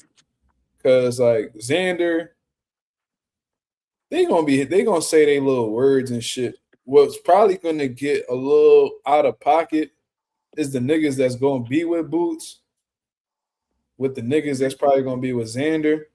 It's gonna be a lot of that, like, cause you know, you know the niggas that's gonna be with Boots, they not gonna be with that talking. They gonna be saying a lot. Well, they gonna be with that talking, but that should be real quick to escalate. So I think it's gonna really be like they entourage is going at it. I don't know what Xander team is like, but yeah, Xander probably gonna be saying like little slick ass comments. Boo's probably gonna tell this nigga, bet your purse. Like a nod, just say, you changed your name up. Is it Nasia? Whatever, man. Nay said Boots, bet your purse. He's definitely gonna ask Xander to bet his purse. It's Bro, I gonna hate what yeah. I already know. I can already see like Xander's gonna be saying like he's probably gonna keep it cool at first and talk about he gonna say little shit and it's gonna trigger Boots because Xander gonna be like, oh, I'm gonna show him why this is my division, or I'm gonna show why I'm the best 54 in the world, and Boots just gonna deny that, and it's just gonna escalate from there. Like I can see that shit happening. Yo, I'm not gonna lie. I would really, I would, Division. I would really be happy, right? The day somebody deadass does say bet your purse and they actually do bet their purse and they pay up, then I'll be like, you know what? Cool. But other than that, I hate when boxers say that shit. Bro, niggas not even if they shake hands, they not betting they purse, nigga. No, but You know why that's the dumbest shit in the world, bro? You know why that's the dumbest shit in the world? Because even if you bet your purse, it's documented, right? So you're gonna bet your purse. Let's say it's 2 million. Let's say it's $1 million, right? Let's say you bet $1 million against Boots, and then you lose the Boost, so now you gotta give him $1 million. Since it's documented that they paid you, you still have to pay your taxes, you still have to pay your corner, you still have to pay your promoter, you gotta pay all this shit. So you're gonna bet your $1 million purse, hand your $1 million check over to Boots, sign it over to him, and then you're gonna pay $700,000 out your pocket to pay everybody. Like, niggas not doing that, bro. That's just for like clicks and why nobody ever. I bet you Boots wouldn't bet his purse. I bet you Boots wouldn't pay, he wouldn't bet his purse. He's telling you bet your purse. I never heard Boots say I'll bet my purse. You know what I'm saying? Like, niggas not doing that, bro. Like, because the Bro, reality is you never know with this boxing shit. Then on top of that, if I give you this $1,000,000, I'm gonna be in debt by like 600-700K. The yo, fuck bro, debt I'm for? s- I'm such a troll. I could really get under niggas' skin in a press conference for sure. Like I could definitely rile niggas up before a fight.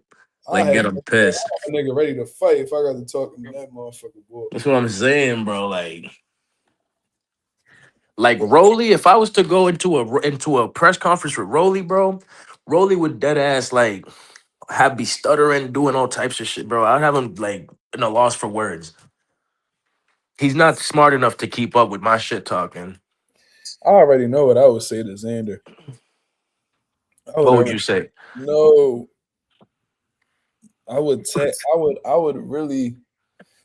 I would take a few different angles with Xander. I ain't gonna lie. Like, uh, nigga, I'll be bringing up Bad Bunny.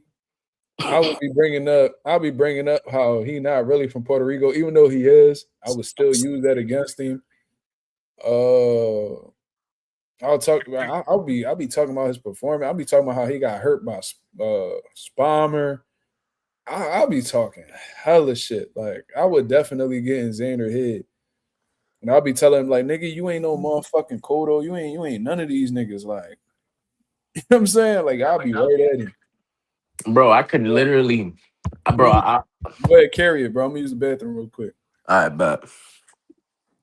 Yo, I bet you I could make Edgar Berlanga start crying at a press conference. That nigga, number one, he's real insecure about himself, especially after he got knocked out by this nigga Hamza. Like, I could definitely trigger that. I could talk about his baby moms crying in that fight. I'll talk about Fat Joe. Man, shit. Boots, I'm yo, yo, this nigga stupid. Nigga said, Boots, I'm sorry. I love you. Yo, that's retarded, dog. Nah, that's comedy. Nah, that's funny as shit. That's funny as fuck. Nigga said, doubt it. Rolly could clown. Nigga, you don't know me, bro. I'll have Rolly like crying, bro. Real shit. That nigga's not smart enough. I have real fast comebacks ASAP for whatever he gotta say. I literally call him a retard the whole fight. I mean the whole press conference. Bro, Tank was trolling him real easy just by going, what? Like, come on now, bro. Rolly, he talks shit, but he's not that good.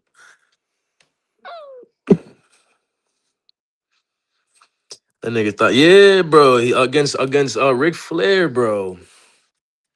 Talking about some I'm sorry, I love you. And proceeded to spear this nigga through the ropes. Like, what the fuck?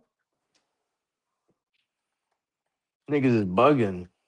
Yo, that fucking spine buster had it though. Nigga dead ass spine buster this nigga on some Rocky Maivia shit.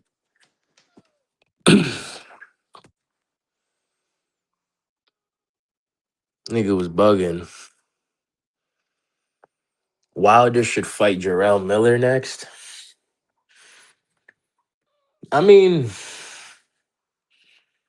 that'd be a good fight. Like, Jarrell Miller's definitely not who he used to be for sure. I feel like I feel like Deontay Wilder could win that though.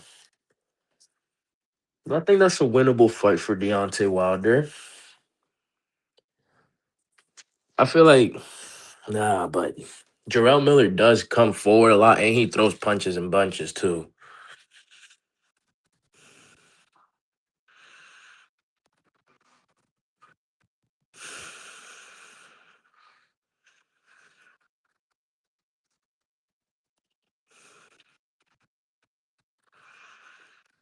Bro, you know what be having me what be frying me is Wilder's skinny ass legs for his big ass frame. Like, bro, your legs are tiny as shit, bro. Like, one one wrong you take a wrong angle, nigga. You twist you twist your ankle, bro. It's over. Your whole femur's coming out of its socket, nigga. Bro, imagine Wilder getting leg kicked by like Peter Yan or somebody. Bro, that leg is gonna disintegrate.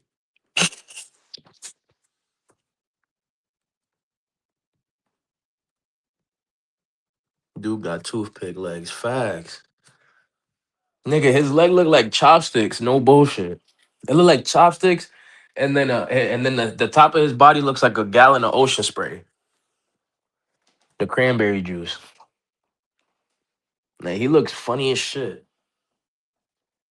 And then what's up with that wide ass stance he takes now? Like that wide ass stance is horrible. It's like, bro, chill, bro. You think Boots is going undisputed? I mean, yeah. If if niggas don't keep ducking him, yeah, he could definitely go undisputed. Yo, yo, yo. Let me see. What the people talking about, man? Yo, Naj said, Nay or Naj, whatever. Nay said, Boots, I'm sorry, I love you. yo, that's funny as shit. You definitely ain't gonna hear Boots say that. Boots gonna be like, little nigga, you gotta go. Nah, that's funny as hell. Wilder should fight Gerald Miller next. Gerald Miller about to fight one of them Cuban dudes. Bull Pedro. He gonna fight one of them. Good luck to him on that shit. Uh Shay said, "Do I think Boots going undisputed?" I mean, he's fully capable of. Obviously, he got to get past Xander. You know, you beat Xander, you become a unified champion automatically. So that's a great position to be in. Then of course you got Josh Kelly. That's somebody within your promotional stable.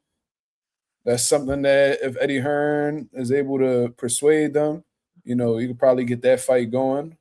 Hopefully that's a U.S. fight, but if anything, if the money's right, I'm assuming Boots probably will go to the UK for that.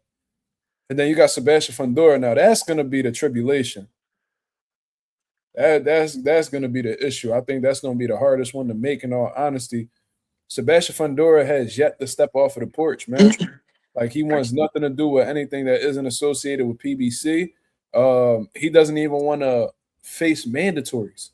This man just wants to stay in his little bubble, and he doesn't want to go outside of that. So I think that's going to be a little difficult, considering that Boots is, he just re-signed with Matchroom recently.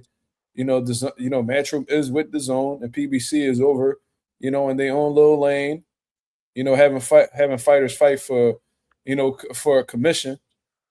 You know what I'm saying? Commission based pay on Prime Network. That's strictly a distribution deal, and ain't giving these motherfuckers no type of money.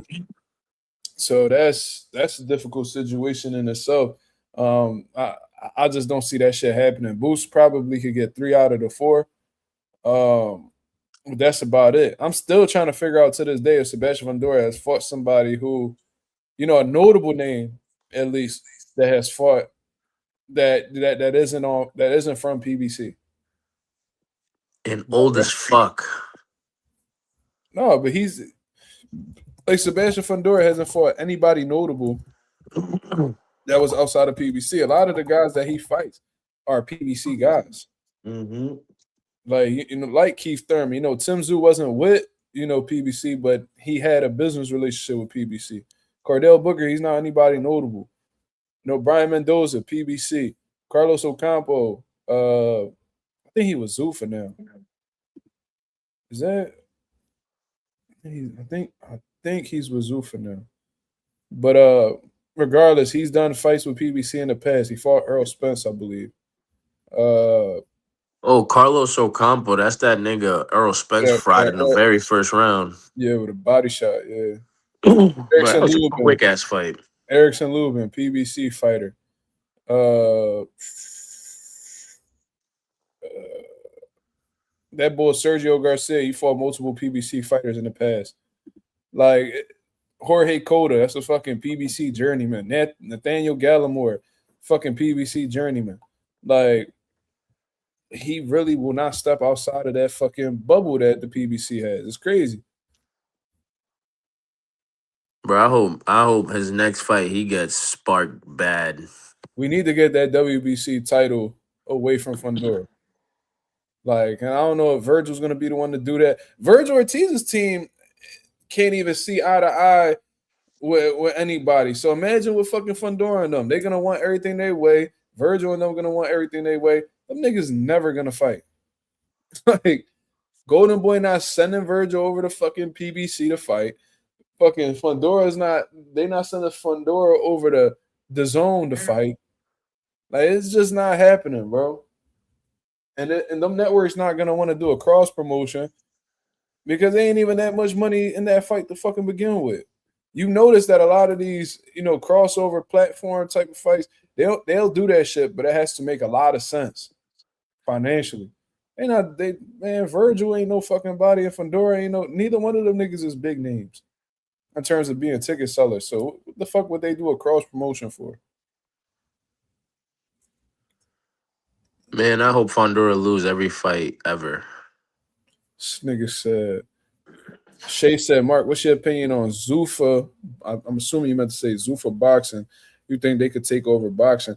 I don't think so, man. I think they're gonna have they could probably have their own little spot in boxing, like their own little zone. You know what I mean? And it might make sense for a few guys to go over there considering their situations. You know what I mean? Like if these guys aren't like world ranked,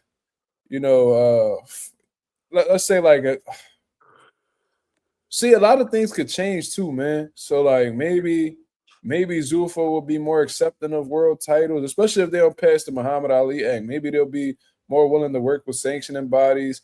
You know what I'm saying? And they might acknowledge the Zuffa belt as merely a trophy. Maybe that could change in the future. Maybe they'll end up having a working relationship. But I think that Zuffa is going to be a good platform for up and coming fighters that are looking to, have a platform, have a network to fight on, fight consistently. I think there'll be a good starter program for like upcoming guys. But once they reach the elite level, I don't think Zuffa would be the right fit for them because eventually they're going to want to fight for the world titles. And as much as Zuffa is trying to overthrow these sanctioning bodies, that's still a part of every fighter's dream is to get the WBC, the WBO, the WBA, the IBF. So I don't know if they will per se take over boxing, but I think that over time as they continue to make shows and stuff like that, they can have a place in boxing. But I don't think you could truly ever take over boxing. And I don't think you can monopolize boxing. You know what I'm saying? I think it's too much. It's too much money in the sport for one. You got too many promoters. You know what I mean? You got too many fighters. You're not gonna get every single fighter. It's just not gonna happen. Y'all want my opinion real quick on what I think about Zuffa? I think Zuffa's garbage as shit. I don't think that shit's going nowhere no time soon, bro. That shit's just gonna stay where it's at for like the next 5 years. In the next 5 years, that shit's gonna be either out of business or they're gonna be in some type of legal trouble. Cause I'm gonna number say one, this too, though. I'm gonna say this too, though. If you sign with Zuffa, you're basically letting it be known that you care more about the money than you care for being a world champion. Because that's what you're doing. It's an exchange. That's what this motherfucker Jai Opataya did. You traded in your world title for a Zuffa belt. That's what you did.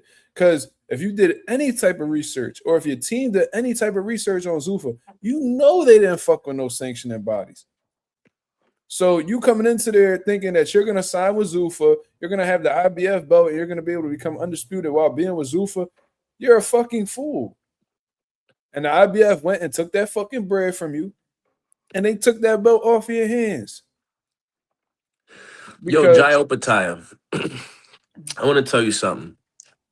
Me personally, right? Slime. I hope when Zuffa does you dirty, right? And they go out of business or something, I hope no promoter and no boxing organization wants to fuck with you. I hope nobody wants to fuck with you. I hope you just rot away somewhere in a cave, broke. why? Because he signed with Zuffa. Like I told you before, and I You wasn't know what it joking. could have been Once though? niggas sign with Zuffa, they're ass to me. But that's the thing. You know what I think probably happened? I think they probably sold that nigga a dream. Or they reassured him some shit that they weren't able to come through on. So I think what they most likely with him, what Zuffa or either his people told him was, no, you can keep your IBF belt while being with Zuffa. No, like we're still gonna get you, we still gonna have, we can help you get the undisputed. Yeah, like we can have you, fight the other champions and yeah. And he's like, oh, okay, so I could get the activity that I want.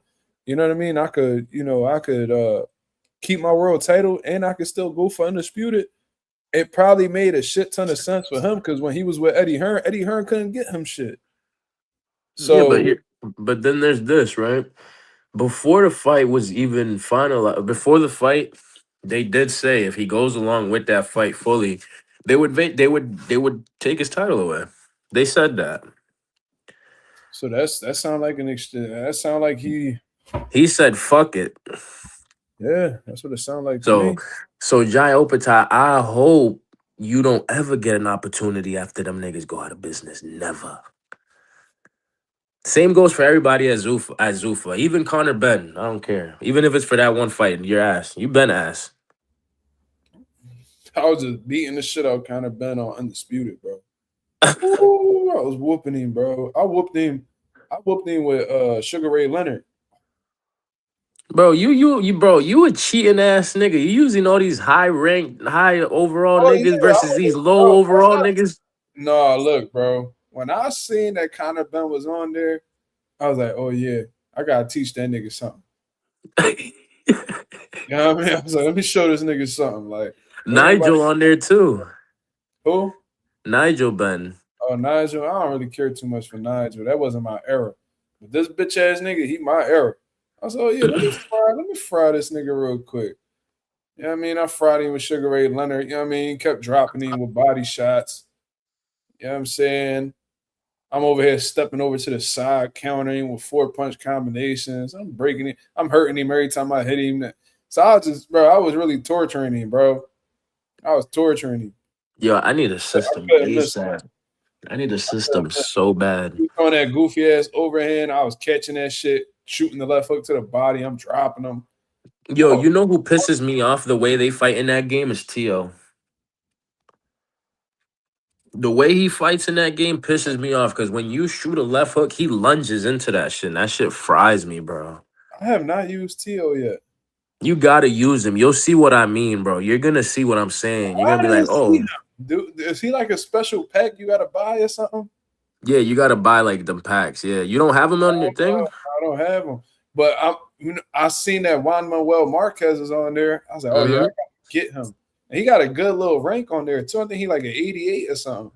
Bro, they got a lot of good fighters in them packs. Zhang, they got mad niggas, bro. Mad niggas. Bro, Zane, what I that's a good addition. if you wanna full on experience the whole game fully with all the characters that they have right now, buy all them packs. All them packs got great fighters. They got Mean Machine, Kovalev. Um, they got oh, and some of them got alternate like shorts, like kits, fight kits that they wore in their actual fights. Like Sonny Edwards has them green shorts he used against Bam. Anonymous said that's what he doing real life too, though. Slime talking about Tio. That's definitely what he does. I was gonna Yeah, say that. but I was like, that nigga, every time he throw a left hook, he jumping into that shit. yeah, but that's when he's like comfortable and in his groove. He don't really do that shit when he's not comfortable, bro. You know, Like I ain't gonna lie. I don't really like Roy style and Undisputed though. both versions of Roy, because there's two versions of Roy in that I game. forgot which one it was, but he like bring the other hand over like this while he. Oh, This that's shit. both versions of Roy. That's that Philly shell they got, nigga. Why Oh does no, that's with the gold shorts, right? With the gold shorts. I think so, yeah. I don't Yeah, like how that's like 91 Roy, bro. That shit is he's ass. But when he lets off, bro, he lets off. trying to tell you that 2011 Canelo fire, bro. That's one of my favorite ones so far. It's because his hand's so fast, bro. Bro, Like, everything come on fast as shit. And Canelo bro, did have fast ass hands when he was a young boy, so I like that shit. nah, my favorite fighter right now in that game is Camacho, but he swells up and cuts very easily. Camacho. Yeah, bro. Oh, shit. Anonymous said, I'll be honest, they probably just told him the right things and he believed. I don't know if he's ever listened to his interviews, but it always sounds like Ja doesn't know what the fuck's going on with his career. That's what happens when you hands off with the business, man. It's like, bro, I'm gonna tell y'all something, right? Y'all business owners or whatever the case is, y'all own a gym, y'all own a fucking pressure washing business, landscaping, bro. You cannot just, or if you are a fucking landlord, whatever it is, you don't never want to be hands off with your business, dog. I don't give a fuck who you hired or take over the business. You gotta have some type of awareness as to what's going on, right? So if Mhm. you're a boxer, I don't give a fuck how many managers you got. I don't care what advisor you have. You can have the whole game, lawyers or whatever. You need to be hands on with your career. You know what I mean? Like, of course, you want to hire them dudes because they can put you in better positions to make money and all that good stuff. I get it. They all have their purpose, right? But you need to be hands on. You need to be sitting in them rooms and you need to be talking to these people and know what's going on. And you have to ask questions. You need to be well versed as to what's going on. There's no reason why they're interviewing Jai and he doesn't know what's going on. Like that's insane, bro. This is your career, bro. And you only have one career. Once that window closes, it's a wrap. So you need to sit down. You need to know how much money you getting. You need to know what's the pros and cons to signing this deal. What's up with the this is you need to let them know what the fuck your goals are and what you plan to do with your career. If they align with that, cool. If they don't, then you need to get the fuck on and go find something else. I'm surprised as much as Turkey Al Sheikh fucks with Jai Opatai that he didn't just go straight to him. Because I always hear Turkey praising Jai Opatai. So I'm like, why not just do your own thing, sign with Turkey or at least just stay in Turkey Al Sheikh's vicinity and continue to fight on his cards. You know why? Because he ain't let Turkey fuck. I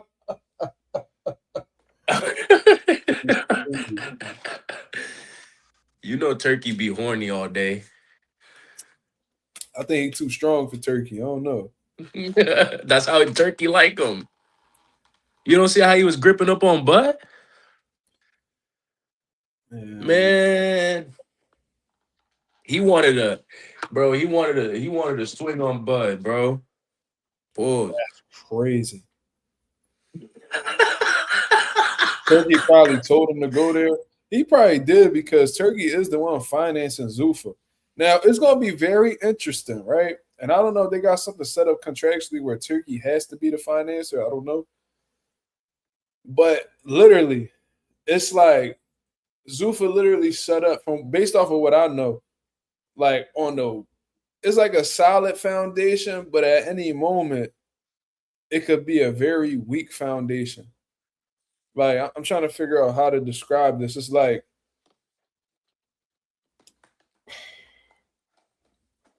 Turkey could literally get up one day and be like, "Man, fuck Fuck Zuffa," boxing. yeah, or just fuck Zuffa. Like, man, I That don't too. like what's going on over there. I'm pulling my money out. If Turkey pulls his money out of Zuffa, they're fucked. That's what I be saying, bro. That's why I'm saying in like Because 5 years, you never this is know. what people don't know, bro. Dana attempted to do Zuffa boxing in the past. Yep. He attempted to come in boxing in the past, but when he seen that these fighters knew what they were worth and how they wasn't settling for pennies and how many different people you have to go through in order to get something going in boxing, Dana got frustrated because he's not accustomed to that. He came into MMA where there was literally no final boss. There was like no, like he came into like a blank canvas. So when he went to that blank canvas, he was able to paint that shit however he wanted and, you know, ultimately have his way. Boxing's been around so fucking long and For it's had millennia. so many prominent figures and so many powerful promoters. You're not just gonna come in there and take over. So he tried to in the past. He pulled out. He didn't like what was going on. I remember he did an interview and all. He was like, there's a lot of fucked up shit going on in boxing over there right now. I ain't even worried about that. And he went back over to the UFC. But when he started, you know, like around the pandemic, when he started doing business with the Saudis and shit, he was able to develop a good business relationship with them. And from there, that's when he got Turkey on his good side to fund that whole shit with boxing. So that's the only reason why he's in boxing, because Turkey Al-Sheikh is putting the bread up for him to move however he wants. Turkey, I mean, Dana is literally the middleman. Mm-hmm. You know what I'm saying? Like, he's literally the face. He's not the reason why the company's moving. Like, he's literally running the business. He's taking money from Turkey and then handing it over to these fighters. He's the bottom bitch in pimp terms. Yo, for real. You know what I mean? He's literally the puppet for the higher up. That's all he doing. And like he was bragging about signing Conor Bet, nigga. You ain't do that shit off your own strength, nigga. Eddie and Turkey was having a little back and forth or whatever. Turkey wanted to stud up on Eddie, so he went ahead and he gave Dana that bread to go ahead and lock in a deal with Conor because he knew that shit would have hit Eddie to his core. You know what I'm saying? Like he ain't. Like Eddie that's like a nigga trying to take credit for a body he ain't create. Mm. Like You know why I'm so against Zuffa? Because of how Dana White runs business in the UFC and how he pays his fighters and treats his fighters. Bro, they get treated like shit for real. They And really this is coming from their own mouths. It's not like me, I'm just saying shit. You know? Like, bro, he picked, I think it's what? 5 to win, 5 to show up, 5 to win, or 10 for just starting in the UFC. I don't even When, know. like, I really don't know. But I just know that what I know is how the way the UFC boys be reacting, right? I seen Sean O'Malley upset. He's like, yo, this nigga getting 15 million. It was a few, like a lot of UFC guys was upset about that whole Conor Ben getting 15 million. They're like, who the fuck is he to get 15? And we over here, you know what I mean? scrambling and scraping for shit. Yo, on some Diddy shit, facts. Like they really out here struggling to make ends meet. And look, man, like they making a lot, they making decent money, right? And I see people, man, the UFC gets paid a lot more than the average boxer. Bro, the fucking average boxer starts off at club shows. The UFC is literally the mecca of mixed martial arts. Literally. Like you making it seem like now take an MMA fighter that's fighting at local club shows and then take a local boxer that's fighting at a local club show and let's compare that. Guarantee you that MMA fighter at a club show ain't making what a fucking boxer's making at a club show. They both broke as shit. But One of them's making more than the other one. Exactly. Now take a prominent promoter in boxing with a prominent promoter in MMA, aka Dana White, and then you compare, like take Eddie Hearn's fighters or whoever, Frank Warren, Oscar De La Hoya, take their elite, like for example, Golden Boy's elite guy was Canelo Alvarez. Take what the fuck he makes and compare it to the top guy in the UFC right now. Who's that? Ilia Topuria. Go put up what they make. Or Islam. Or Islam Makhachev, right? Go put what he makes And then who was the biggest fighter to come out of PBC? Mayweather. Compare that. Then you go ahead, take somebody like a former legend. Go take motherfucking Daniel Cormier, right? Because they said he was making a couple dollars, right? Now take him and let's go over to Matchroom and compare what Anthony Joshua has made over there with him. It's crazy. Jon Jones, one of the greatest mixed martial artists ever. Conor McGregor's biggest payday came from boxing. Yep. It didn't come from MMA. But even if you take what Conor McGregor made in MMA and you compare it to another big figure in boxing, like a fucking like a Deontay Wilder made for the Fury fights, it's different. Bro, not even that. I'll give you an even better example. Like, because Wilder made well over $100 million for that Tyson Fury trilogy altogether. Made well over $100 million. You gotta think about it like this. I'm pretty sure Bam and Sonny Edwards, that fight made more than Cormier fighting anybody. Probably, bro. Like, and that's why, like, I heard the UFC was getting sued for all type, like, for how the way they was moving and all types of shit. They had to cut it. They had to give a crazy check for some bullshit. And I've seen like how much of the profit the fighters receive, bro. That shit is sad, bro. Sad. And that's why, you know, it's even more sad. And Dana White don't give a fuck because he's a crook. He's a piece of shit. These fucking fighters be having, when he's done using them for whatever the fuck it is, he lets them go, right? He releases them. And then he has these old motherfuckers ain't got no money to their name after all the punishment they took, after all the fights and wear and tear on their body. They need to go over to UFC and cash out with a fucking YouTuber. Yep. With a fucking Disney actor, bro. These motherfuckers gotta hang up their fucking gloves in the UFC to put on some fucking gloves. And they pride to sit there and lose to and get knocked out by a fucking Jake Paul, bro. We see Nate Diaz do it. We see by a sausage. Ben Askren. We seeing fucking Anderson Silva.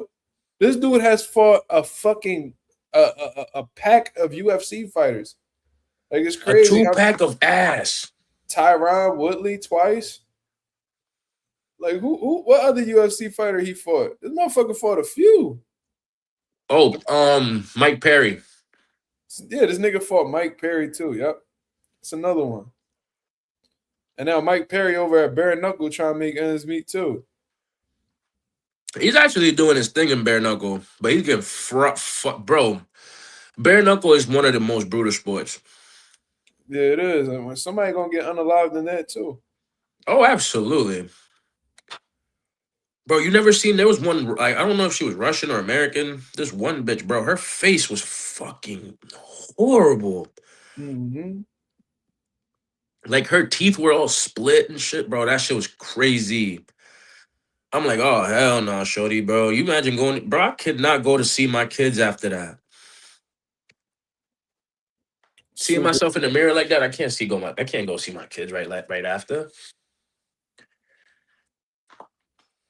That's crazy.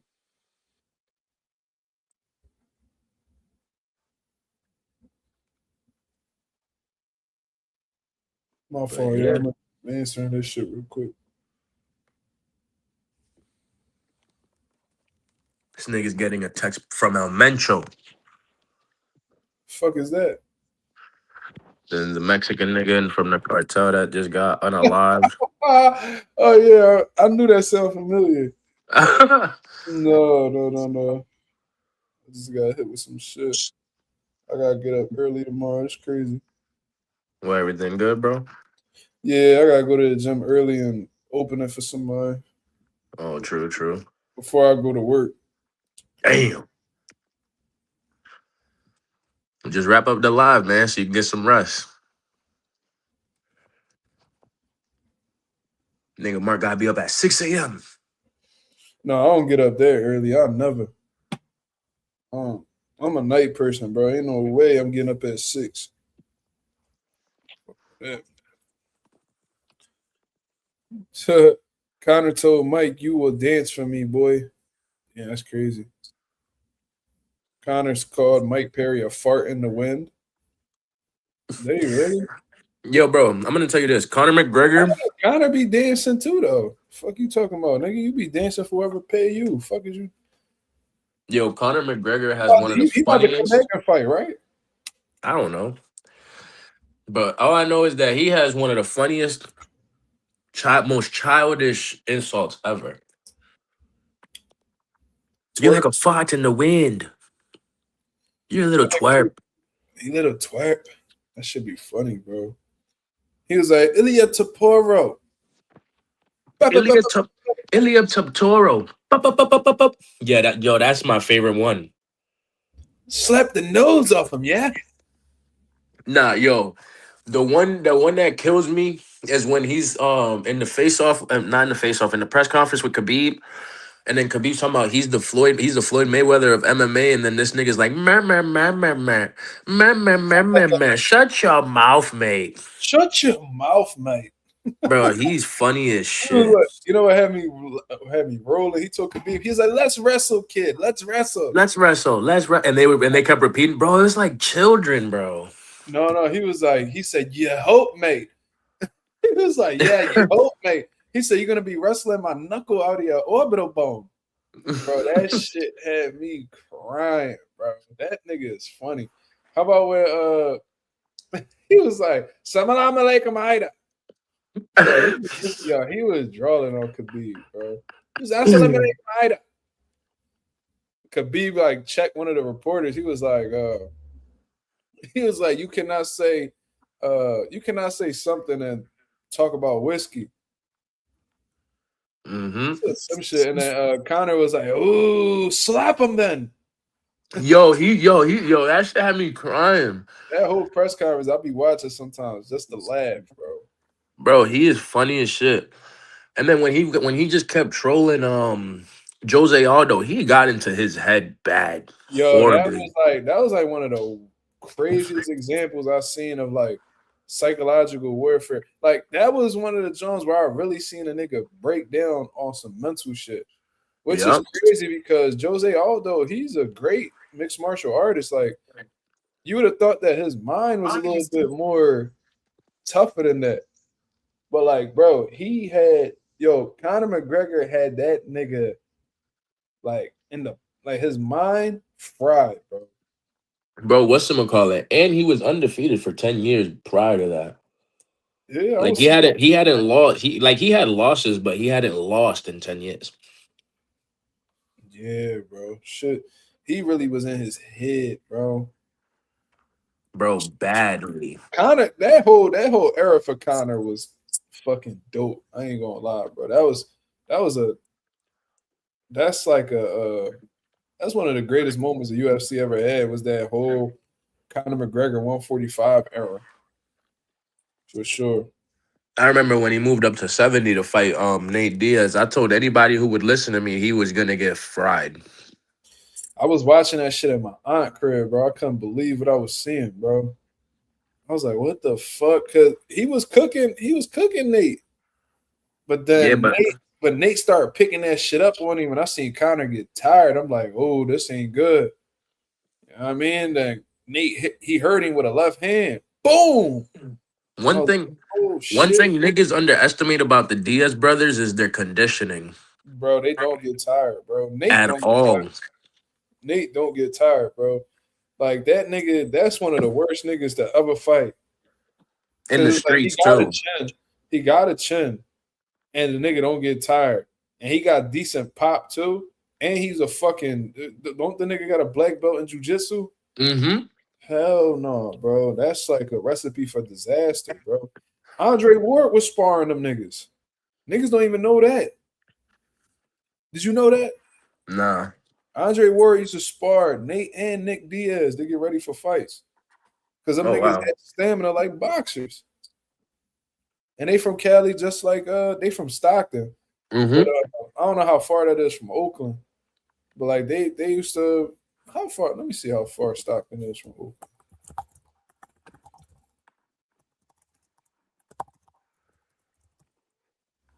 That shit only an hour away. So yeah, like them niggas used to come through and spar Andre Ward for camp. I forgot what fight camp it was, but that's how he got to know them and shit. Like they condition it crazy where they could spar that many rounds, and these are like championship level camps. Yo, the most beautiful, like, Once I seen example. Conor shoot, when I seen a nigga shoot on Nate, I was like, oh, this nigga's an idiot.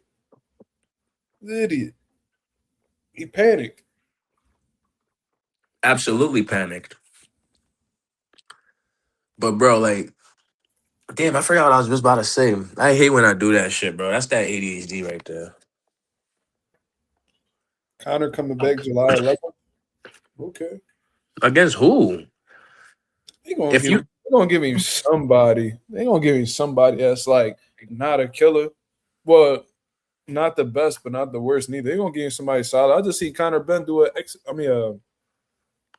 just seen Conor McGregor do an exhibition. Max Holloway. Ooh, He's fighting Max?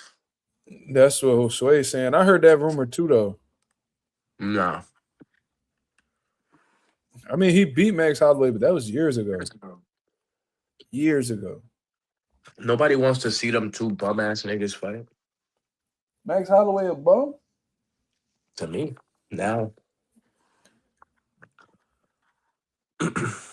Max probably trash him now.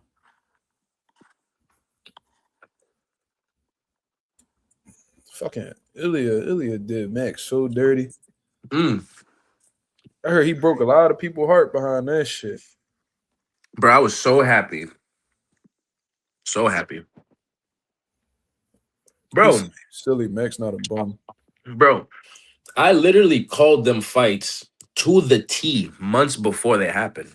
Predictions on all that. The only one I didn't predict for was Charles Oliveira. That nigga steamrolled Charles. I don't know what the fuck Charles was thinking. Banging with Topuria, like that was the dumbest shit in the world. Yo, and that nigga got cut. The first punch Ilia landed cut him bad. Bad. But I heard that nigga Topuria, he got a wrestling background, right? Yeah, he started with Greco-Roman or Greco-Roman. And he got a black belt in jiu-jitsu too? Yes, sir. Damn, he's a fucking problem, bro. I'm going to tell you this. Islam is not beating him. You don't think so? No. Absolutely. Fuck no. He makes it a wrestling thing? Huh? If he try to wrestle Topuria, you don't think he gonna have success? He's going to get put into some shit. He's going to get put into some type submission, bro, fast. One thing about Ilia Topuria is that he's not dumb. He is a fucking very smart fighter. Yo, and you know what's crazy? I've seen Topuria take a fight-ending shot to the face and get up and proceed to knock nigga out. Yeah, that kick, bro. That nigga, The ref could have easily jumped in right there and stopped that fight. Easily. Yeah. The way he went down, all that. Topuria got clean boxing too. That nigga's very well rounded, bro. I'm trying to tell you, bro. They niggas boxing I'll be watching them niggas be ass. Like they hands. Topuria got nice ass punch selection. Clean too, like precise body shots. And them MMA niggas don't be used to that shit, bro. They said Topuria first clean punch and Islam going to sleep. That too, bro. Islam's chin is ass. Charles hit him with a mean elbow and he didn't get hurt at all. I saw that. That was crazy. Charles hit him with a clean elbow. And then Charles tried to put him in an ankle lock and he got out of that shit ASAP. Islam winning at 170. No, he's not. 170 might be a little bit too much for Topuria, though. You don't think? Ilia said he was gonna go up there and chase that fight. So yeah, but Topuria is not really big though. You think he's gonna be in shape at that weight? Matt Serra wasn't big either. Matt Serra was like 5'3", 5'5", or some shit.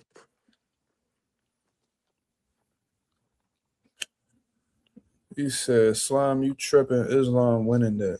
Who said that? Shay. Yo, Shay, if that fight does come to fruition, right, and Islam beats him, I'm gonna ban you for 24 hours. I mean, not if Islam. If Topuria beats him, I'm gonna ban you for 24 hours if Topuria wins. Damn. Deal? 24. And then if Islam wins, I won't go on the live for 24 hours. I won't even be in the comments. What was that? That was Instagram. Oh, like, what the fuck? Yeah, somebody was playing some instrument. But all right, y'all. Y'all got any last words for the people, Slime? I hope Tyson Fury loses his fight. Against Makhmadov? Mm-hmm. That is next. I forgot about that shit, bro. I don't even care, bro. Like, all these fights that's coming up, I don't be giving a fuck about, bro. Like, that's where I'm at with this shit. Like, my life is so boxing. If it ain't like a quality fight or interesting matchup to me, like, I really don't care. Like, what the fuck does Tyson Fury and Makhmadov do for boxing? Like, seriously, like, I could sit here and be that hardcore boxing fan all day and talk about this fighter that nobody know about this fighter. It's like, bro, this shit, that fight is trash, bro. Mm-hmm. It's like, Fury, you know the fight that we want, bro. Like, you got one. We only asking for one more fight out of you. We don't want to see no fucking Usyk trilogy. Like, you lost twice to him. There is no trilogy, bro. There is no rivalry. Like, he beat you. Like, get that AJ fight and go the fuck home. Facts. Go home. That's it. Do it while y'all niggas still got something left in the tank, man. Because if Makhmadov spark you, that shit all out the window. Right. Junto and NUA is going to be good? Yes. Yes, it is. I'm looking forward to that. Benavidez versus Zordo? Yes. I'm looking forward to that. Boots versus Ennis? Yes. I'm looking forward to that. Boots versus Ennis? Oh, I'm sorry. See, that's how you know I'm fried. Zayas versus Boots. Looking forward to that. I seen that Usyk and that kickboxer Rico. They got a solid undercard. Looking forward to that. Like, it has to be. Woodley Dubois. Well, yeah, Fabio and Dubois. Yeah, that's another good one. There's a lot to look forward to, but there's also fights that I really don't care too much about. Like, it is what it is. Munguia versus Resendiz. Yes. Looking forward to that one. That's going to be very exciting. I'm rooting for Resendiz heavy. Mm-hmm. I need Resendiz to beat the shit out of Munguia, bro. Morrell versus Smith. Yeah, that's a good one. Looking forward to that one. That's going to be a good one. I'm rooting for Morrell. Yes, sir. Who you got? Plant versus Hamza? I got Hamza. Man, I don't know what's up with Plant. He's very his stamina is not that good, man. It's gonna be hard for him to, box outside with Hamza, considering Hamza's so much taller and rangier than Plant. But Plant does have a solid inside game. He could probably have some success there. But Caleb Plant's conditioning, I don't know if he could consistently fight on the inside, because that does take a bit of stamina to be on the inside and constantly be banging away at the body, pause, and just staying active offensively.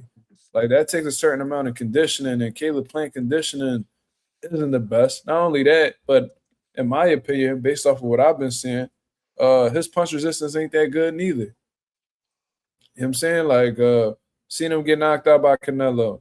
Seen him get hurt multiple times by David Benavidez. Seen him get hurt by Trevor McCumbee multiple times. Seen him get hurt against Armando Resendiz.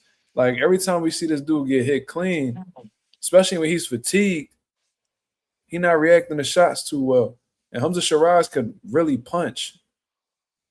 So I really feel like Hamza Shiraz, he's gaining confidence. He has a little bit of momentum since knocking out Edgar Berlanga. Caleb Plant's coming off of a loss. Right now, I'm all in on Hamza when it comes to that fight. Tricks got to be trolling, but I'm gonna acknowledge that one later because look, a bunch of people comment. Now that I want to leave, everybody want to comment. We need that Kid Austin versus Fonseca fight. Ralph, you're trolling. Plant is on his washed tour right now. That's crazy. Francisco Fonseca? The one that like Tank knocked out a while back. Yeah. Josue. I hope they do Plant versus Charlo already. I mean, that's the fight that we should see, but I don't know, man. Charlo turning down fights with Resendiz, and who knows what is behind that. Wait, Plant versus Hamza is gonna be a thing? That's a thing? Nah, he just asked who we got. Oh, okay. Out of Pal says Schofield, I wouldn't want to deal with him. He always pulls out. Yeah, they scary. They're really scary. Trick said Regis versus Conor Ben will be an instant classic. You're trolling, Tricks. It might be. Hey, you never know. What if it is? Did you see Regis Prograde hitting the pads today? No. Did you see his feet? No, but I'm assuming the way you're asking me the question, it seemed horrible. Why is Regis like getting worse, like skill wise, as he gets older? Like that shit's weird. Like I remember Regis when he was younger, he was a bit elusive, had some skills. And then it's like this nigga just became like this non-skilled, heavy-handed, come forward fighter. Like when you have skills, even when you get older, you still have them. You know what I'm saying? Right. Like it's weird. It's like this nigga got older and lost his skills. Like I don't know, bro. His feet look trash. I don't know. They talking about he injured. If he injured and he choose to fight Conor, that nigga must need that money. Simple and plain. He feel like he could beat Conor. I don't think he beats Conor. I think he gets stopped. That's what I think. And if Conor Ben, I'm gonna tell you right now, if you don't stop Regis at 150-pound catch weight, bro, you are fucking horrible, bro. Like this has to be mandatory. Like, ain't no way, bro. Because ever since you pop positive for clomiphene, you ain't been getting knockouts. So if you bring a nigga up 10 pounds in weight to go the distance, my nigga, whoo-wee. Oh, yeah. You better not come on Mazuma TV after that shit. Oh, my God. We gonna roast the fuck out your ugly ass, bro. You better believe that shit.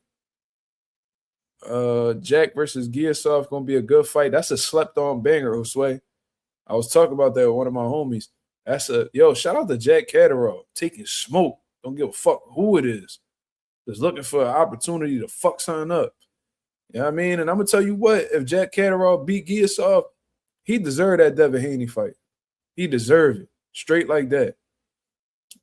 Frank Sanchez versus Richard Torres is lit. Hell yeah. I'm looking forward to seeing how Frank Sanchez deals with Richard Torres' like explosiveness, his mauling type of style. Like, I'm looking forward to seeing how he deals with that volume, that intensity. You know what I mean? All that good shit. Imagine Regis buckle this nigga legs. He better not, bro. He better not. All that shit kind of Ben be talking. Mind you, he was talking shit about being Shakur and Devin, even though he don't want no smoke with Devin. Talking about he gonna beat this nigga, he gonna do this, he gonna do that. You get buckled by old Regis Prograde, bro, who ain't got no business being at 150-pound catch weight. You are trash. You are trash. Conor Ben is like Humpty Dumpty. He sat on the wall and then failed and cracked an egg. That's funny. Mark, you got any great books to read for boxers? I'm not a big book reader, man. Like I read a lot of like articles. Like I like to read articles from the past. Because you can go on Google and pull up an article that was published in like 1980 and shit like that. So I'm a big like online reader. But like in terms of books, I know Wilfred Benitez I know Andre Ward got a book called Killing the Image. I would highly suggest that book. I know Wilfred Benitez has a book written on his behalf. I think it's called like The Fifth King or some shit like that. Could be wrong.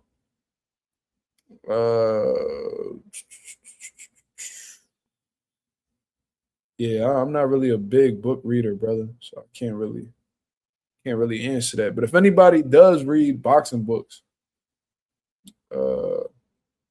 please put them in the chat for my boy Shay to get hip to. You feel me? Trick said, who you think is more shot, Regis or Wilder? I'm gonna say Wilder. I think Wilder is taking more damage than Regis. Both of their feet do look a little bit shot, but Regis has a little bit more in the tank than Wilder, in my opinion. You know what I mean? But that's how I'm gonna end the live, y'all. I appreciate everybody that came through and showed love as always. If y'all can go ahead and hit the like button on the way out, that'd be very much appreciated. We're on the road to 4K. We went into the 3,400 mark, looking to crack that 3,500 mark in due time. Shout out to the nation and the mob for making this possible. I'll be back at y'all with another live, 10:30 p.m. Eastern Standard Time, to continue cooking up on what's going on in the boxing world, man. Until then, hope you guys have a blessed, beautiful one. I'm up out of here, man. Peace.